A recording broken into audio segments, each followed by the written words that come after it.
Good afternoon എല്ലാവർക്കും. ഐഫർ എഡ്യൂക്കേഷന്റെ ഒരു special webinar സെഷനിലേക്ക് സ്വാഗതം. ആദ്യം തന്നെ എന്നെ ഇൻട്രൊഡ്യൂസ് ചെയ്യാം. എൻ്റെ പേര് ആദില. ഞാൻ ഐഫർ എഡ്യൂക്കേഷനിലെ സൈക്കോളജി സബ്ജക്ട് മെന്റർ ആണ്. ഞാൻ ഏകദേശം ഒരു 1000 സ്റ്റുഡൻസിനെ മെന്റർ ചെയ്തിട്ടുണ്ട്.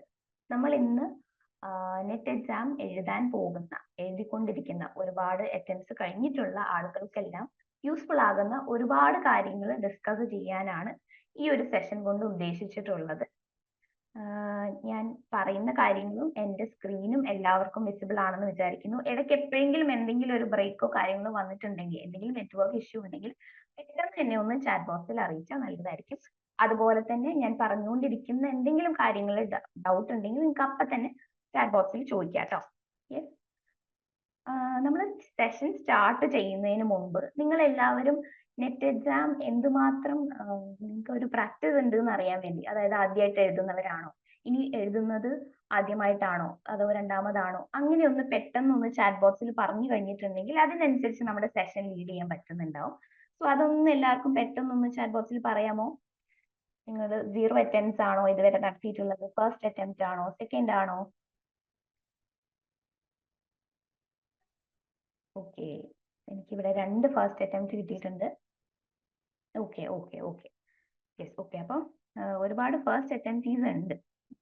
Second okay. അപ്പം എല്ലാവർക്കും മനസ്സിലാവുന്ന വളരെ ബേസിക് ആയിട്ട് തുടങ്ങി ഏറ്റവും കോംപ്ലക്സ് ആയിട്ടുള്ള രീതിയിൽ നമ്മൾ ഡിസ്കസ് ചെയ്യുന്നുണ്ടാവും. എല്ലാവരും ത്രൂ ഔട്ട് ദ സെഷൻ ഇവിടെ തന്നെ റിമെയിൻ ചെയ്യാൻ ശ്രദ്ധിക്കുക. നമ്മൾ ഒരുപാട് കാര്യങ്ങൾ ഡിസ്കസ് ചെയ്യുന്നുണ്ടാവും. Okay yes okay. കുറെ ഫസ്റ്റ് എനിക്ക് കിട്ടുന്നുണ്ട്. ഡോ വറി, നമുക്ക് എല്ലാ കാര്യങ്ങളും, നിങ്ങൾക്കുള്ള എല്ലാ ഡൗട്ടുകളും നെറ്റ് ബേസ് ചെയ്തിട്ടുള്ള കാര്യങ്ങൾ നമ്മൾ ഇന്ന് ഇവിടെ ഡിസ്കസ് ചെയ്തിട്ടേ പോകുന്നുണ്ടാവുള്ളൂ. And at the end of the session നിങ്ങൾക്ക് എന്ത് ഡൗട്ട് ഉണ്ടെങ്കിലും അത് നമുക്ക് ചോദിക്കാം. യെസ്, നമുക്ക് സ്റ്റാർട്ട് ചെയ്യാം.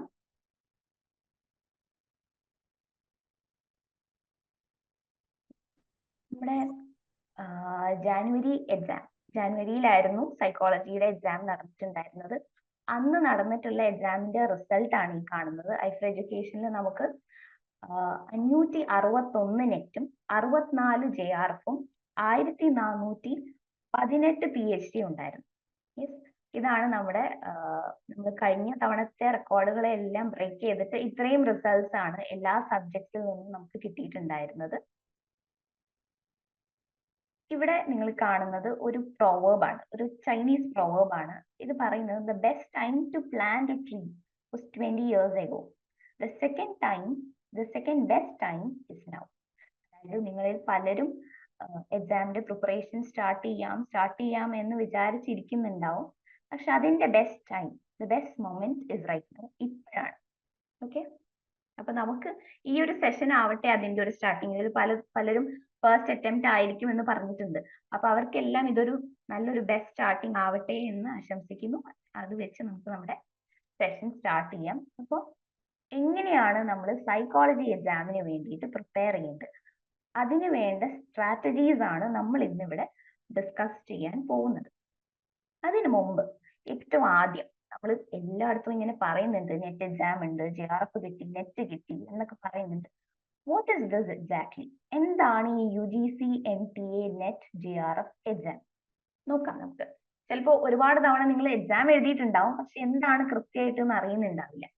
ഇത് NTA നടത്തുന്ന ഒരു എക്സാം ആണ്, ഒരു നാഷണൽ ലെവൽ എക്സാം ആണ്. NTA എന്ന് പറയുന്നത് നാഷണൽ ടെസ്റ്റിംഗ് ഏജൻസി ആണ്. അപ്പൊ നമ്മൾ ഇവിടെ കേരളത്തിൽ നിന്ന് ഇന്ന് എക്സാം എഴുതുന്നുണ്ടെങ്കിൽ നമ്മളോടൊപ്പം ഇന്ത്യയിലെ മറ്റെല്ലാ സ്റ്റേറ്റ്സിലും കുട്ടികൾ സൈക്കോളജി നമ്മുടെ സബ്ജക്ട് സെയിം സബ്ജക്ട് തന്നെ എക്സാം എഴുതുന്നുണ്ട്. ആൻഡ് ഈ ഒരു UGC നെറ്റ് എക്സാമിന്റെ എക്സ്പാൻഷൻ എന്ന് പറയുന്നത് university grant commission national eligibility test ആണ്. അപ്പോൾ ഒരു നാഷണൽ ലെവലിൽ നമ്മൾ എലിജിബിലിറ്റി പ്രൂവ് ചെയ്യാൻ പറ്റുന്ന ഒരു അവസരമാണ് നമുക്ക് ഈ ടെസ്റ്റിലൂടെ കിട്ടുന്നത്. ആൻഡ് എന്തിനുള്ള എലിജിബിലിറ്റി ആണ് നമുക്ക് ഇവിടെ ഡിറ്റർമിൻ ചെയ്യപ്പെടുന്നത്? നമുക്ക് JRFും അതുപോലെ നെറ്റുമാണ് കിട്ടുന്നത്. ഇത് രണ്ടും എന്തിനാണ്?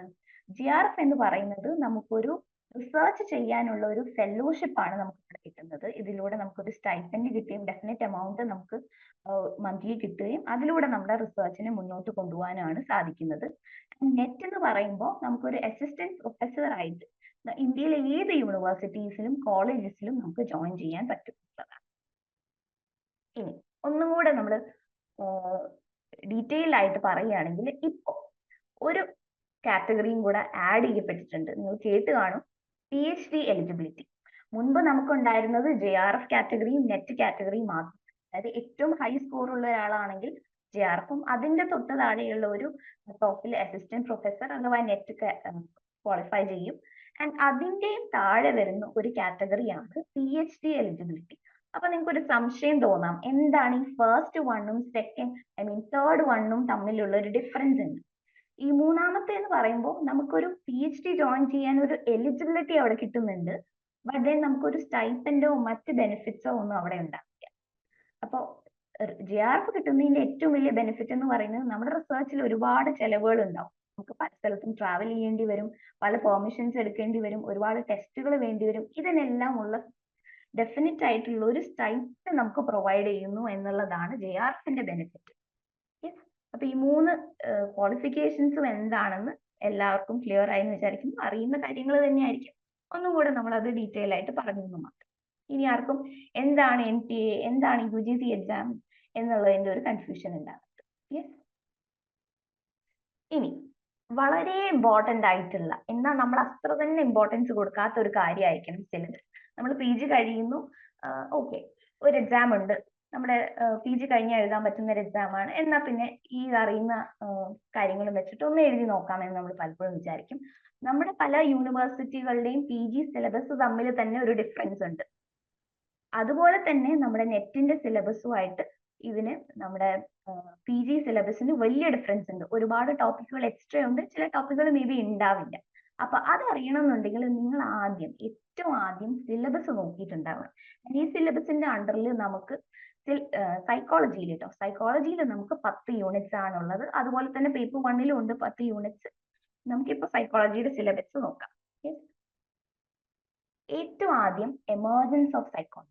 ഇത് സാധാരണ നമ്മളൊരു PG കാലഘട്ടത്തിൽ അങ്ങനെ പഠിക്കാത്തൊരു ടോപ്പിക്കാണ്. നമ്മൾ കുറച്ചും കൂടെ തിയറീസും കാര്യങ്ങളൊക്കെയാണ് പഠിക്കുന്നത്. ഇന്ത്യയിൽ എങ്ങനെയാണ് അത് ഒറിജിൻ ചെയ്തത്, അതുപോലെ ലോകത്ത് മറ്റു സ്ഥലങ്ങളിൽ എങ്ങനെയാണ് ഒറിജിനേറ്റ് ചെയ്തിട്ടുള്ളത് എന്നുള്ളതിനെ ഒരു ഡീറ്റെയിൽഡ് ആയിട്ടുള്ള ഒരു കാര്യമാണ് നമ്മൾ ഇവിടെ ഈ ഒരു യൂണിറ്റിൽ നോക്കുന്നത്. പക്ഷെ നമ്മൾ അധികം PGയിൽ ഞാൻ കണ്ടിട്ടില്ല, മിക്ക യൂണിവേഴ്സിറ്റികളിലും ഈ ഒരു സിലബസ് ഉണ്ടാവാറില്ല. യെസ്. സെക്കൻഡ് വൺ വളരെ ഇമ്പോർട്ടന്റ് ആയിട്ടുള്ള, നമ്മുടെ നെറ്റ് പെർസ്പെക്റ്റീവിലാണെങ്കിലും നമ്മൾ PGയിലാണെങ്കിലും നമ്മൾ പഠിക്കുന്നുണ്ട്, പക്ഷെ മേ ബി നമുക്ക് അത്ര ഇൻട്രസ്റ്റ് തോന്നാത്തത് കൊണ്ട് നമ്മൾ അത്ര തന്നെ ഒരു എഫേർട്ട് അതിൽ കൊടുക്കുന്നുണ്ടാവില്ല. പക്ഷെ എൻഡ് ഓഫ് ദി ഇയർ നമുക്കൊരു റിസർച്ച് പ്രപ്പോസലും പ്രിപ്പയർ ചെയ്യേണ്ടതുണ്ട്. അപ്പൊ അതിനുവേണ്ടി നമ്മൾ കഷ്ടപ്പെട്ട് എന്തൊക്കെയോ ചെയ്ത് വന്നതായിരിക്കണം ഇക്കാളുകൾ. പക്ഷെ ഇവിടെ എത്തുമ്പോൾ നമുക്ക് വളരെ ഇമ്പോർട്ടന്റ് ആണ് റിസർച്ച് മെത്തഡോളജി ആൻഡ് സ്റ്റാറ്റിസ്റ്റിക്സ് കൃത്യമായിട്ട് മനസ്സിലാക്കി എഴുതാൻ എന്നുള്ളത്. കാരണം നമുക്ക് വരുന്ന ക്വസ്റ്റ്യൻസ് എല്ലാം ആപ്ലിക്കേഷൻ ലെവൽ ക്വസ്റ്റ്യൻസ് ആണ്. ഒരു എക്സാമ്പിൾ പോലെ ഒരു പാരഗ്രാഫ് തന്നിട്ടുണ്ടാവും, അതിന് ബേസ് ചെയ്ത ഒരു 5 ക്വസ്റ്റ്യൻസ് വരും. അവിടെ തന്നെ നമുക്കൊരു 10 മാർക്സ് സ്കോർ ചെയ്യാനുള്ള ഒരു ചാൻസ് ആണ് കിട്ടുന്നത്. അപ്പൊ ഇതല്ലാണ്ട് വേറെയും റിസർച്ചിന്റെ ബേസ് ചെയ്തിട്ട് വൺ വേർഡ് ആയിട്ടുള്ള സിംഗിൾ ആയിട്ടുള്ള ക്വസ്റ്റ്യൻസ് ഉണ്ടാവും. റിസർച്ചിന് ഒരുപാട് ക്വസ്റ്റ്യൻസ് വരുന്നുണ്ട്. ഏറ്റവും കൂടുതൽ വെയിറ്റേജ് വരുന്ന ഏരിയ ആണ് റിസർച്ച് മെത്തഡോളജി ആൻഡ് സ്റ്റാറ്റിസ്റ്റിക്സ്. അതുപോലെ തന്നെ ഇമ്പോർട്ടന്റ് ആയിട്ടുള്ള മറ്റൊരു യൂണിറ്റ് ആണ് സൈക്കോളജിക്കൽ ടെസ്റ്റിംഗ്. നമ്മൾ ഇതിനെ എല്ലാം ഡീറ്റെയിൽ ആയിട്ട് എന്തൊക്കെയാണ് ഇതിന്റെ അണ്ടറിൽ വരുന്നത് നോക്കൂട്ടോ. അപ്പൊ അതുകൊണ്ട് പേടിക്കണ്ട. 4ാമത്തെ യൂണിറ്റ് എന്ന് പറയുന്നത് ബയോളജിക്കൽ ബേസിസ് ഓഫ് ബിഹേവിയർ. ഇതും നമ്മൾ ബ്രെയിൻ ഏരിയാസും അങ്ങനെയുള്ള കാര്യങ്ങളൊക്കെ പഠിക്കും, പക്ഷെ പിന്നീട് മറന്നു പോകുന്ന കാര്യമാണ്. നമ്മൾ ബൈ ഹാർട്ട് ചെയ്യുന്ന ആയതുകൊണ്ട് തന്നെ ചിലപ്പോൾ നമുക്ക് അങ്ങനെ മെമ്മറിയിൽ നിൽക്കാത്ത കാര്യമാണ്. പലർക്കും ടഫ് ആയിട്ടുള്ള ഒരു ഏരിയ തന്നെയാണ് biological basis of behaviour. And NET പെർസ്പെക്റ്റീവിൽ ഇതും ഒരു ഇമ്പോർട്ടന്റ് ടോപ്പിക് തന്നെയാണ്. 5ാമത്തെ യൂണിറ്റ് എന്ന് പറയുന്നത് ഒരു മിക്സ് ഓഫ് കുറെ ടോപ്പിക്സ് ആണ്. നമ്മൾ സ്കൂളിലും കോളേജിലൊക്കെ പഠിച്ചിട്ടുള്ളത് ഈ ടോപ്പിക്സ് എല്ലാം സെപ്പറേറ്റ് യൂണിറ്റ്സ് ആയിട്ടായിരിക്കും, അല്ലെങ്കിൽ പേപ്പേഴ്സ് ആയിട്ടായിരിക്കും. ഇതെല്ലാം കൂടെ കമ്പൈൻ ചെയ്തിട്ടാണ് ഈ ഒരു യൂണിറ്റിൽ വരുന്നത്. അത്ര തന്നെ നമുക്ക് ഓരോ ടോപ്പിക്കിലും കുറച്ചേ പഠിക്കാനുള്ളൂ. നമുക്ക് വളരെ ഇമ്പോർട്ടന്റ് ആയിട്ടുള്ള കുറച്ച് തിയറീസും കുറച്ച് കോൺസെപ്റ്റ്സും ആണ് ഈ ഒരു 5ാമത്തെ യൂണിറ്റിൽ വരുന്നത്. Attention, perception, learning, memory and forgetting, ഇത്രയാണ് ഉള്ളത്. 6ാമത്തെ അഗൈൻ നേരത്തെ പറഞ്ഞ പോലെ തന്നെ കുറെ ടോപ്പിക്സ് കമ്പൈൻ ചെയ്തിട്ടാണ് വരുന്നത്. Thinking, intelligence and creativity. തിങ്കിങ്ങിൽ നമുക്ക് കുറെ കോൺസെപ്റ്റ്സ് വരുന്നുണ്ട്, ഇന്റലിജൻസിൽ നമുക്ക് കുറച്ച് തിയറീസും കാര്യങ്ങളും വരുന്നുണ്ട്, ആൻഡ് ക്രിയേറ്റിവിറ്റിയുടെയും കുറച്ച് കോൺസെപ്റ്റ്സ് വരുന്നുണ്ട്. 7th യൂണിറ്റ് എന്ന് പറയുന്നത് personality, motivation, emotion, stress and coping. Again കുറെ യൂണിറ്റുകളെ ഒരു അമാൽഗമേഷൻ ആണ് ഇവിടെ നടക്കുന്നത്. പേഴ്സണാലിറ്റി നമുക്ക് കുറെ തിയറീസ് ഉണ്ട്, മോട്ടിവേഷനും കുറെ തിയറീസ് ഉണ്ട്, ഇമോഷനും ഉണ്ട്, ആൻഡ് സ്ട്രെസ് ആൻഡ് കോപ്പിംഗിൽ കുറച്ച് കോൺസെപ്റ്റും ഉണ്ട്. ഇവിടെ മോട്ടിവേഷനും അതുപോലെ ഇമോഷനും ആണ് ഏറ്റവും ഇമ്പോർട്ടൻസ് കൊടുക്കേണ്ടത്. പ്രത്യേകിച്ച് മോട്ടിവേഷനിൽ നമുക്ക് കഴിഞ്ഞ കൊല്ലങ്ങളിലൊക്കെ റീസെന്റ് ഇയേഴ്സിലൊക്കെ ഒരുപാട് മോട്ടിവേഷണൽ തിയറീസ് ബേസ് ചെയ്തിട്ടുള്ള ക്വസ്റ്റ്യൻസ് നമുക്ക് നെറ്റ് എക്സാമിൽ കാണാൻ പറ്റും. നിങ്ങൾ കഴിഞ്ഞ എക്സാംസ് അറ്റൻഡ് ചെയ്തിട്ടുള്ള ഒരാളുകളാണെങ്കിൽ മനസ്സിലാവും. നെക്സ്റ്റ് അഗൈൻ വളരെ ഇമ്പോർട്ടന്റ് ആയിട്ടുള്ള ഒരു ടോപ്പിക്കാണ് സോഷ്യൽ സൈക്കോളജി. ആ ഒരൊറ്റ യൂണിറ്റിൽ തന്നെ അത്രയും കോൺസെപ്റ്റ്സ് ഉള്ളതുകൊണ്ട് നമ്മൾ ആ ഒരൊറ്റ യൂണിറ്റ് ആയിട്ടാണ് ഇവിടെയും അത് എടുത്തിരിക്കുന്നത്. നോ അമാൽഗമേഷൻ ഒറ്റ യൂണിറ്റ് ആയിട്ട് അത്രയും ടോപ്പിക്സ് അതിന്റെ അണ്ടറിൽ വരുന്നുണ്ട്. And each one of them is very important. Next വരുന്നത് ഹ്യൂമൻ ഡെവലപ്മെന്റും ഇന്റർവെൻഷൻ. ഈ ഇന്റർവെൻഷൻസ് ഉദ്ദേശിക്കുന്നത് നമ്മൾ സൈക്കോതെറാപ്പിയും കൗൺസിലിംഗും റിലേറ്റഡ് ആയിട്ടുള്ള കോൺസെപ്റ്റ്സ് എല്ലാം, സൈക്കോപത്തോളജി, ഇതെല്ലാം ഇതിന്റെ അണ്ടറിലാണ് വരുന്നത്. പക്ഷെ നമ്മളിപ്പോ നിങ്ങൾ എംഫിൽ ആരെങ്കിലും പ്രിപ്പയർ ചെയ്യുന്നുണ്ട് അല്ലെങ്കിൽ എക്സാംസ് അറ്റൻഡ് ചെയ്തിട്ടുണ്ടെങ്കിൽ നമുക്കറിയാം ഒരുപാട് അബ്നോർമൽ റിലേറ്റഡ് ആയിട്ടുള്ള സൈക്കോപത്തോളജി റിലേറ്റഡ് ആയിട്ടുള്ള ക്വസ്റ്റ്യൻസ് അവിടെ കാണാൻ പറ്റും. പക്ഷെ നെറ്റിലേക്ക് വരുമ്പോൾ നമുക്ക് അത്ര തന്നെ ഡിസോർഡേഴ്സ് ബേസ് ചെയ്തിട്ടുള്ള ക്വസ്റ്റ്യൻസ് കുറവാണ്. കൂടുതലും പിന്നെയും ഈ ഒരു ഇന്റർവെൻഷൻ ടോപ്പിക്കിൽ വരുന്നത് കൗൺസിലിംഗ് ബേസ് ചെയ്തിട്ടുള്ള കൗൺസിലിംഗിന്റെ ടൈപ്സും അതിൽ യൂസ് ചെയ്യുന്ന സ്ട്രാറ്റജീസും ഒക്കെ ബേസ് ചെയ്തിട്ടാണ് ഇപ്പൊ ഒരു റീസെന്റ് 2 കൊല്ലങ്ങളിൽ പിന്നെയും അങ്ങനത്തെ ക്വസ്റ്റ്യൻസ് കണ്ടുവരുന്നുണ്ട്. ഏരിയ നമുക്ക് കുറച്ച് കുറവാണ്. അതുകൊണ്ട് തന്നെ അത്ര നമുക്ക് ഡെപ്തിലേക്ക് ഇപ്പൊ DSM ഒന്നും നമ്മൾ അത്ര ഡെപ്തിലേക്ക് ഈ ഒരു നെറ്റിലേക്ക് വരുന്ന സമയത്ത് നോക്കേണ്ട ആവശ്യമില്ല. ജസ്റ്റ് ഒരു ബേസിക് ആയിട്ടുള്ള ഒരു ക്ലാസിഫിക്കേഷൻസ് പഠിച്ചു പോയാൽ മതിയാവും. ആൻഡ് ഹ്യൂമൻ ഡെവലപ്മെന്റ് നമ്മൾ ഓരോ ഡെവലപ്മെന്റ് സ്റ്റേജസും അതിനോട് കറസ്പോണ്ടിങ് ആയിട്ടുള്ള കുറെ തിയറീസ് നമ്മൾ ഡിഗ്രിയിലും PGയിലും ഒക്കെ പഠിച്ചിട്ടുണ്ടാവും. ഇതെല്ലാം ഇവിടെ ഇമ്പോർട്ടന്റ് ആണ്, റിയലി ഇമ്പോർട്ടന്റ് ആയിട്ടുള്ള ഒരു ടോപ്പിക്കാണ്, ഒരു യൂണിറ്റ് ആണ്. നെക്സ്റ്റ് വൺ വരുന്നത് 10ാമത്തെ നമ്മുടെ ലാസ്റ്റ് യൂണിറ്റ് എമേർജിങ് ഏരിയാസ് ആണ്. ഇവിടെ ഒരുപാട് കണ്ടംപററി ആയിട്ടുള്ള കോൺസെപ്റ്റ്സ് ആണ് വരുന്നത്. ഹെൽത്ത് സൈക്കോളജി, അങ്ങനെ പോവേർട്ടി, ഇങ്ങനെയൊക്കെ കുറെ ടോപ്പിക്സ് ആണ് വരുന്നത്. ആൻഡ് ഓരോ ഇയറും നമുക്ക് പുതിയ പുതിയ കോൺസെപ്റ്റ്സ് ആണ് എക്സാമിൽ കാണാൻ പറ്റുന്നത്. അപ്പം അതുകൊണ്ട് തന്നെ ഇപ്പൊ നമ്മൾ പഠിച്ചു വരുന്നുള്ളൂ എന്തൊക്കെയാണ് സാധാരണയായിട്ട് ഈ ടോപ്പിക്കിൽ വരുന്നത് എന്നുള്ളത്. പക്ഷെ അത്ര ക്വസ്റ്റ്യൻസ് ഈ ഒരു ടോപ്പിക്കിൽ വരാറില്ല. എന്നാലും ഇമ്പോർട്ടന്റ് ആണെന്ന് പറയാം. കാരണം നമ്മൾ PGക്കും ഡിഗ്രിക്കും ഒന്നും പഠിക്കാത്ത കുറച്ച് കാര്യങ്ങളൊക്കെയാണ് ഇവിടെ ഡിസ്കസ് ചെയ്യുന്നത്. അപ്പോൾ ഈ ഫസ്റ്റ് യൂണിറ്റും ലാസ്റ്റ് യൂണിറ്റും നമുക്ക് കുറച്ച് ഫ്രഷ് ആയിരിക്കും. എമർജൻസ് ഓഫ് സൈക്കോളജിയും എമർജിങ് ഏരിയാസും. ഇതുവരെ ആർക്കും ഡൗട്ട്സ് ഒന്നും ഇല്ലാന്ന് വിചാരിക്കും. നമുക്ക് ഡീറ്റെയിൽഡ് ആയിട്ടുള്ള നമ്മുടെ സിലബസിലേക്ക് പോകാം. നമ്മുടെ ആദ്യത്തെ യൂണിറ്റ് ഞാൻ പറഞ്ഞു ഒരുപാട് ഡീറ്റെയിൽഡ് ആയിട്ടുള്ള കാര്യങ്ങളുള്ള ഒരു യൂണിറ്റ് ആണ്. ആൻഡ് എസ്പെഷ്യലി ഇന്ത്യൻ സൈക്കോളജി, അതിന്റെ ഒറിജിൻ, അതിന്റെ ഡിഫറെന്റ് സ്കൂൾസ് എല്ലാം ഇവിടെ ഡിസ്കസ് ചെയ്യപ്പെടുന്നുണ്ട്. പ്രത്യേകിച്ച് നമ്മുടെ കഴിഞ്ഞ എക്സാംസിലെല്ലാം ഹിന്ദുയിസം, ബുദ്ധിസം, അതുപോലെ നമ്മുടെ മറ്റ് schools of psychology, structuralism, functionalism, ഇതെല്ലാം ബേസ് ചെയ്തിട്ടുള്ള ക്വസ്റ്റ്യൻസ് ഒരുപാട് വന്നിട്ടുണ്ട്. പ്രത്യേകിച്ച് എടുത്ത് പറയുകയാണെങ്കിൽ യോഗയും ഹിന്ദുയിസവും, ഇത് വളരെ ഇമ്പോർട്ടന്റ് ആയിട്ടുള്ള സബ് ടോപ്പിക്സ് ആണ് ഈ ഒരു യൂണിറ്റിൽ വരുമ്പോൾ. നിങ്ങൾക്ക് ഇവിടെ കാണാം വേറെയും ഒരുപാട് ഹിസ്റ്ററി റിലേറ്റഡ് ആയിട്ടുള്ള കാര്യങ്ങൾ ഇവിടെ പറഞ്ഞു പോകുന്നുണ്ട്. ഇതൊക്കെ നമ്മളൊന്ന് നോക്കിയാൽ മതി. ഞാൻ ഈ പറഞ്ഞ ടോപ്പിക്സിനാണ് നമ്മൾ കൂടുതൽ എംഫസിസ് കൊടുക്കേണ്ടത്. ഈ ഒരു ലാസ്റ്റ് പേരം നോക്കി കഴിഞ്ഞാൽ നിങ്ങൾക്ക് കാണാൻ പറ്റും അവിടെ essential aspects of knowledge paradigms ഉണ്ട്. ഇതിന്റെ അണ്ടറിലാണ് നമുക്ക് യോഗയും ഭഗവത്ഗീതയും ബുദ്ധിസവും സൂഫിസവും ഒക്കെ വരുന്നത്. അപ്പൊ ഇതാണ് ഈ ഒരു യൂണിറ്റിന്റെ ഏറ്റവും ഇമ്പോർട്ടന്റ് ആയിട്ടുള്ള ഫാക്ടർ. ഇത് പഠിക്കാതെ പോയിട്ടുണ്ടെങ്കിൽ നിങ്ങൾക്ക് പഠിക്കിട്ടും. സംസ്കൃതം ആയതുകൊണ്ട് പലർക്കും ഒരു ടഫ് ആയിട്ടുള്ള ഒരു ഏരിയ ആണ്. നമ്മൾ ബൈ ഹാർട്ട് ചെയ്യേണ്ടി വരും ചില ടേംസ് എല്ലാം. It is very important. പിന്നെ നമ്മുടെ റിസർച്ച് മെത്തഡോളജി അനുസരിച്ച് അപ്പൊ ഇതിൽ നമുക്ക് ഏറ്റവും ആദ്യം റിസർച്ച്, അതിന്റെ മീനിങ്, ഡയമെൻഷൻസ്. സിമ്പിൾ ആയിട്ടുള്ള ഒരു കാര്യമാണ്, നമുക്ക് അറിയുന്ന കുറച്ച് കോൺസെപ്റ്റ്സ് ഒക്കെ തന്നെയാണ്. എന്താണ് റിസർച്ച്, എന്തുകൊണ്ട് ചെയ്യുന്നു, എന്തൊക്കെയാണ് അതിന്റെ ഗുണങ്ങൾ എന്നുള്ള രീതിയിലാണ് പറയുന്നത്. പിന്നെ നമ്മൾ റിസർച്ച് പ്രോബ്ലംസ് എന്താണ്, പലതരത്തിലുള്ള വേരിയബിൾസ് ഉണ്ട്, അതെന്തൊക്കെയാണെന്ന് ഡിസ്കസ് ചെയ്യും. ഓപ്പറേഷണൽ ഡെഫിനിഷൻസ് എന്താണെന്ന് ഡിസ്കസ് ചെയ്യും. ഹൈപ്പോത്തസിസ് ഉണ്ട്, ഇത് പലതരത്തിലുള്ള ഹൈപ്പോത്തസിസ് ഉണ്ട്, നൾ ഉണ്ട്, ഓൾട്ടർനേറ്റ് ഉണ്ട്, ഇതെല്ലാം ഡിസ്കസ് ചെയ്യും.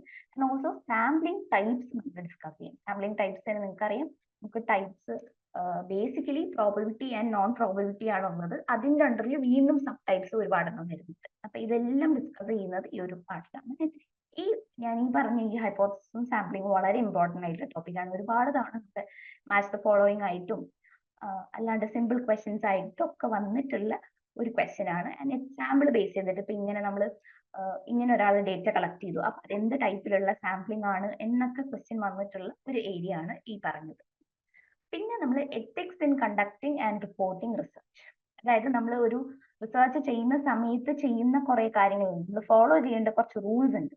അപ്പൊ ഇതൊക്കെ കുറച്ച് പഠിക്കേണ്ട കാര്യങ്ങളുണ്ട്, കുറച്ച് ടേംസ് ഉണ്ട്. അപ്പൊ അത് ഇമ്പോർട്ടന്റ് ആണ്.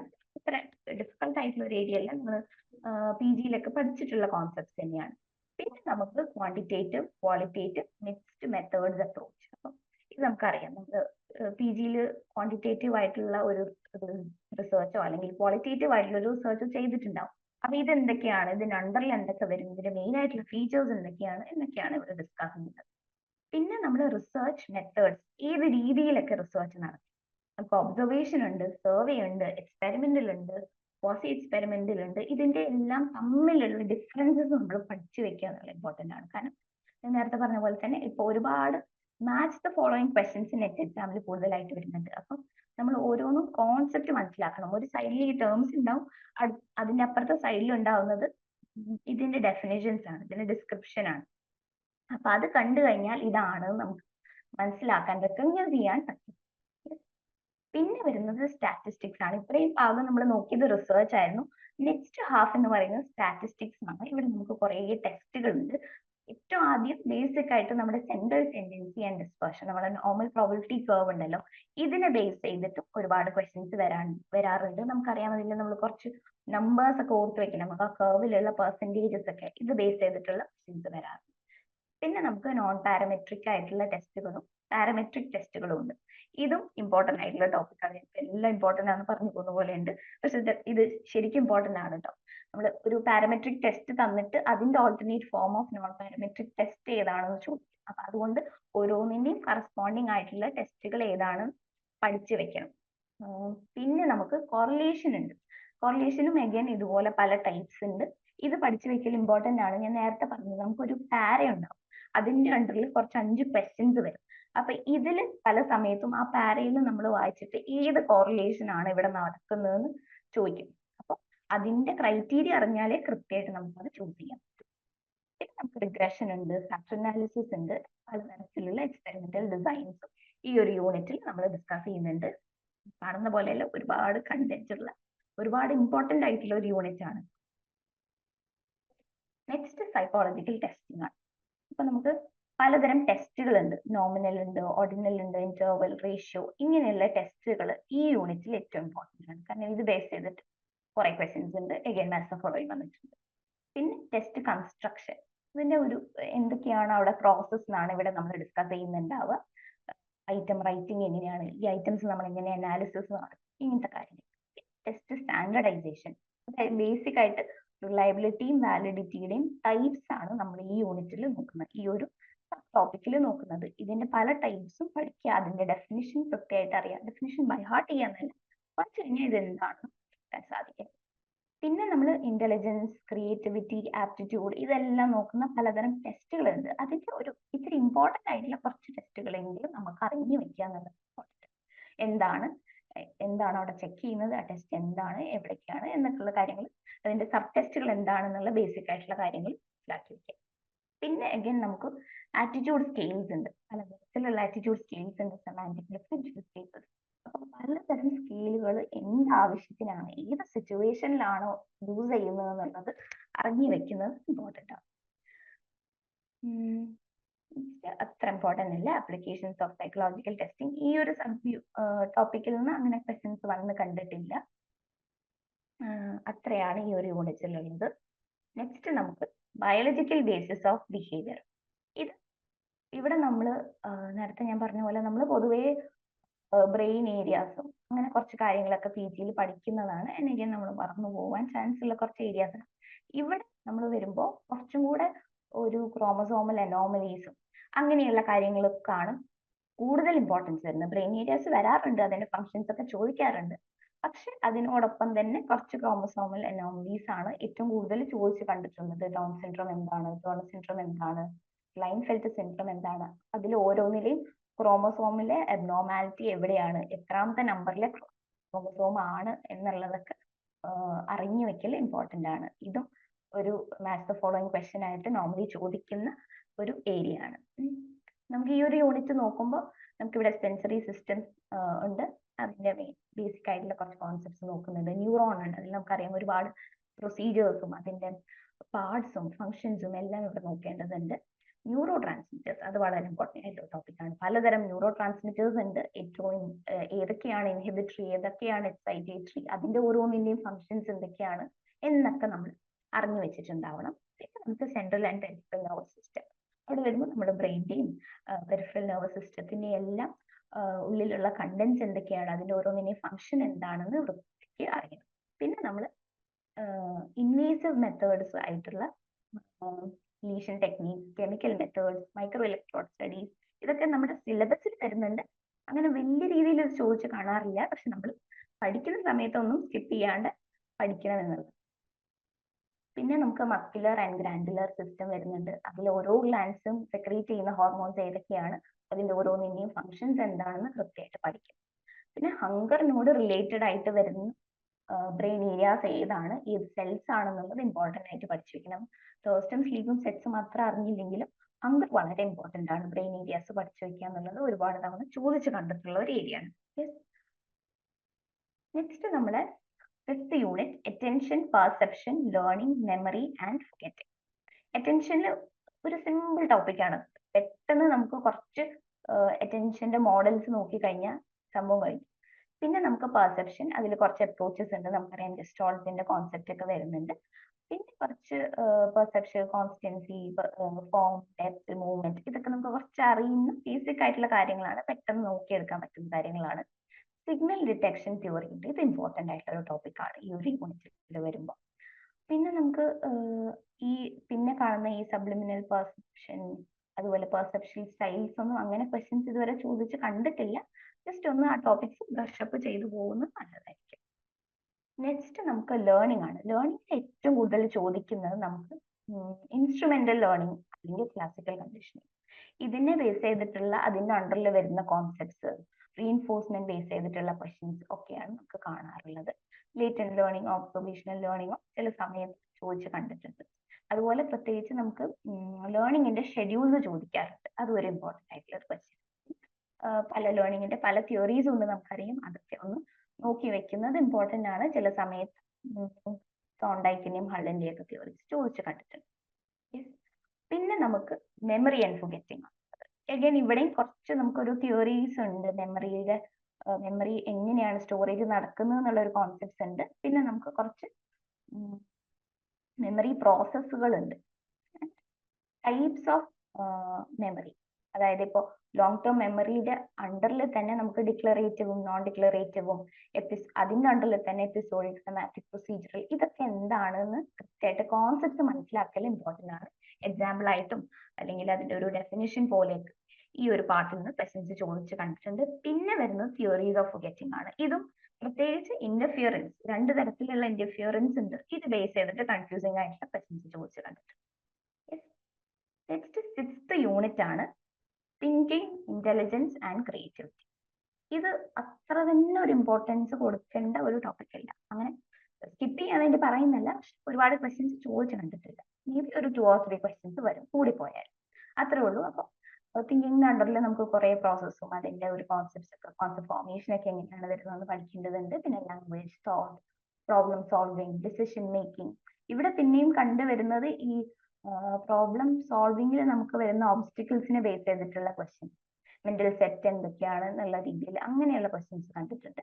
മെറ്റാ കോഗ്നിഷൻ, ക്രിയേറ്റിവിറ്റിയിൽ നമുക്ക് കുറച്ച് തിയറീസ് ഉണ്ട്. എന്താണ് ക്രിയേറ്റിവിറ്റിയുടെ സ്റ്റെപ്സ് എന്നുള്ളത് ബേസ് ചെയ്തിട്ട് അത് കുറച്ച് തവണ ചോദിച്ചു കണ്ടിട്ടുണ്ട്. ക്വസ്റ്റ്യൻ ആണ്.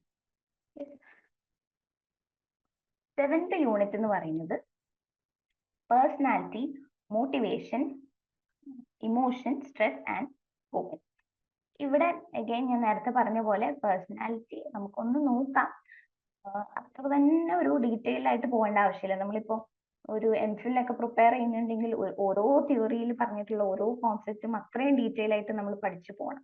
പക്ഷെ അത്ര തന്നെ ഇമ്പോർട്ടൻസ് പേഴ്സണാലിറ്റി എന്ന് പറയുന്ന ഒരു യൂണിറ്റിൽ നമ്മൾ നെറ്റ് പെർസ്പെക്റ്റീവിൽ കൊടുക്കുന്നില്ല. ജസ്റ്റ് എല്ലാ തിയറീസും ഒന്ന് ബ്രഷ് അപ്പ് ചെയ്ത് പോവുക, അതിലെ കണ്ടന്റ്സ് എന്താണെന്ന് മനസ്സിലാക്കുക എന്ന് മാത്രമേ ഉള്ളൂ. മോട്ടിവേഷനിൽ വരുമ്പോൾ നമ്മൾ എസ്പെഷ്യലി നമ്മുടെ കണ്ടന്റ് തിയറീസും പ്രോസസ് തിയറീസും ഉണ്ടല്ലോ, ഇത് കൃത്യമായിട്ട് അറിഞ്ഞിരിക്കണം. അത് ഓരോന്നും എന്താണ് അതിന്റെ കണ്ടന്റ്സ് എന്നുള്ളത് കൃത്യമായിട്ട് അറിയണം.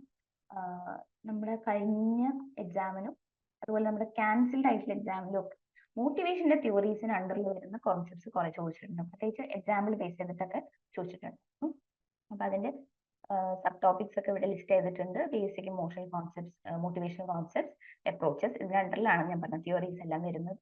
പിന്നെ sensation seeking, achievement, affiliation, power, self regulation, flow, ഇത്രയും കാര്യങ്ങളാണ്.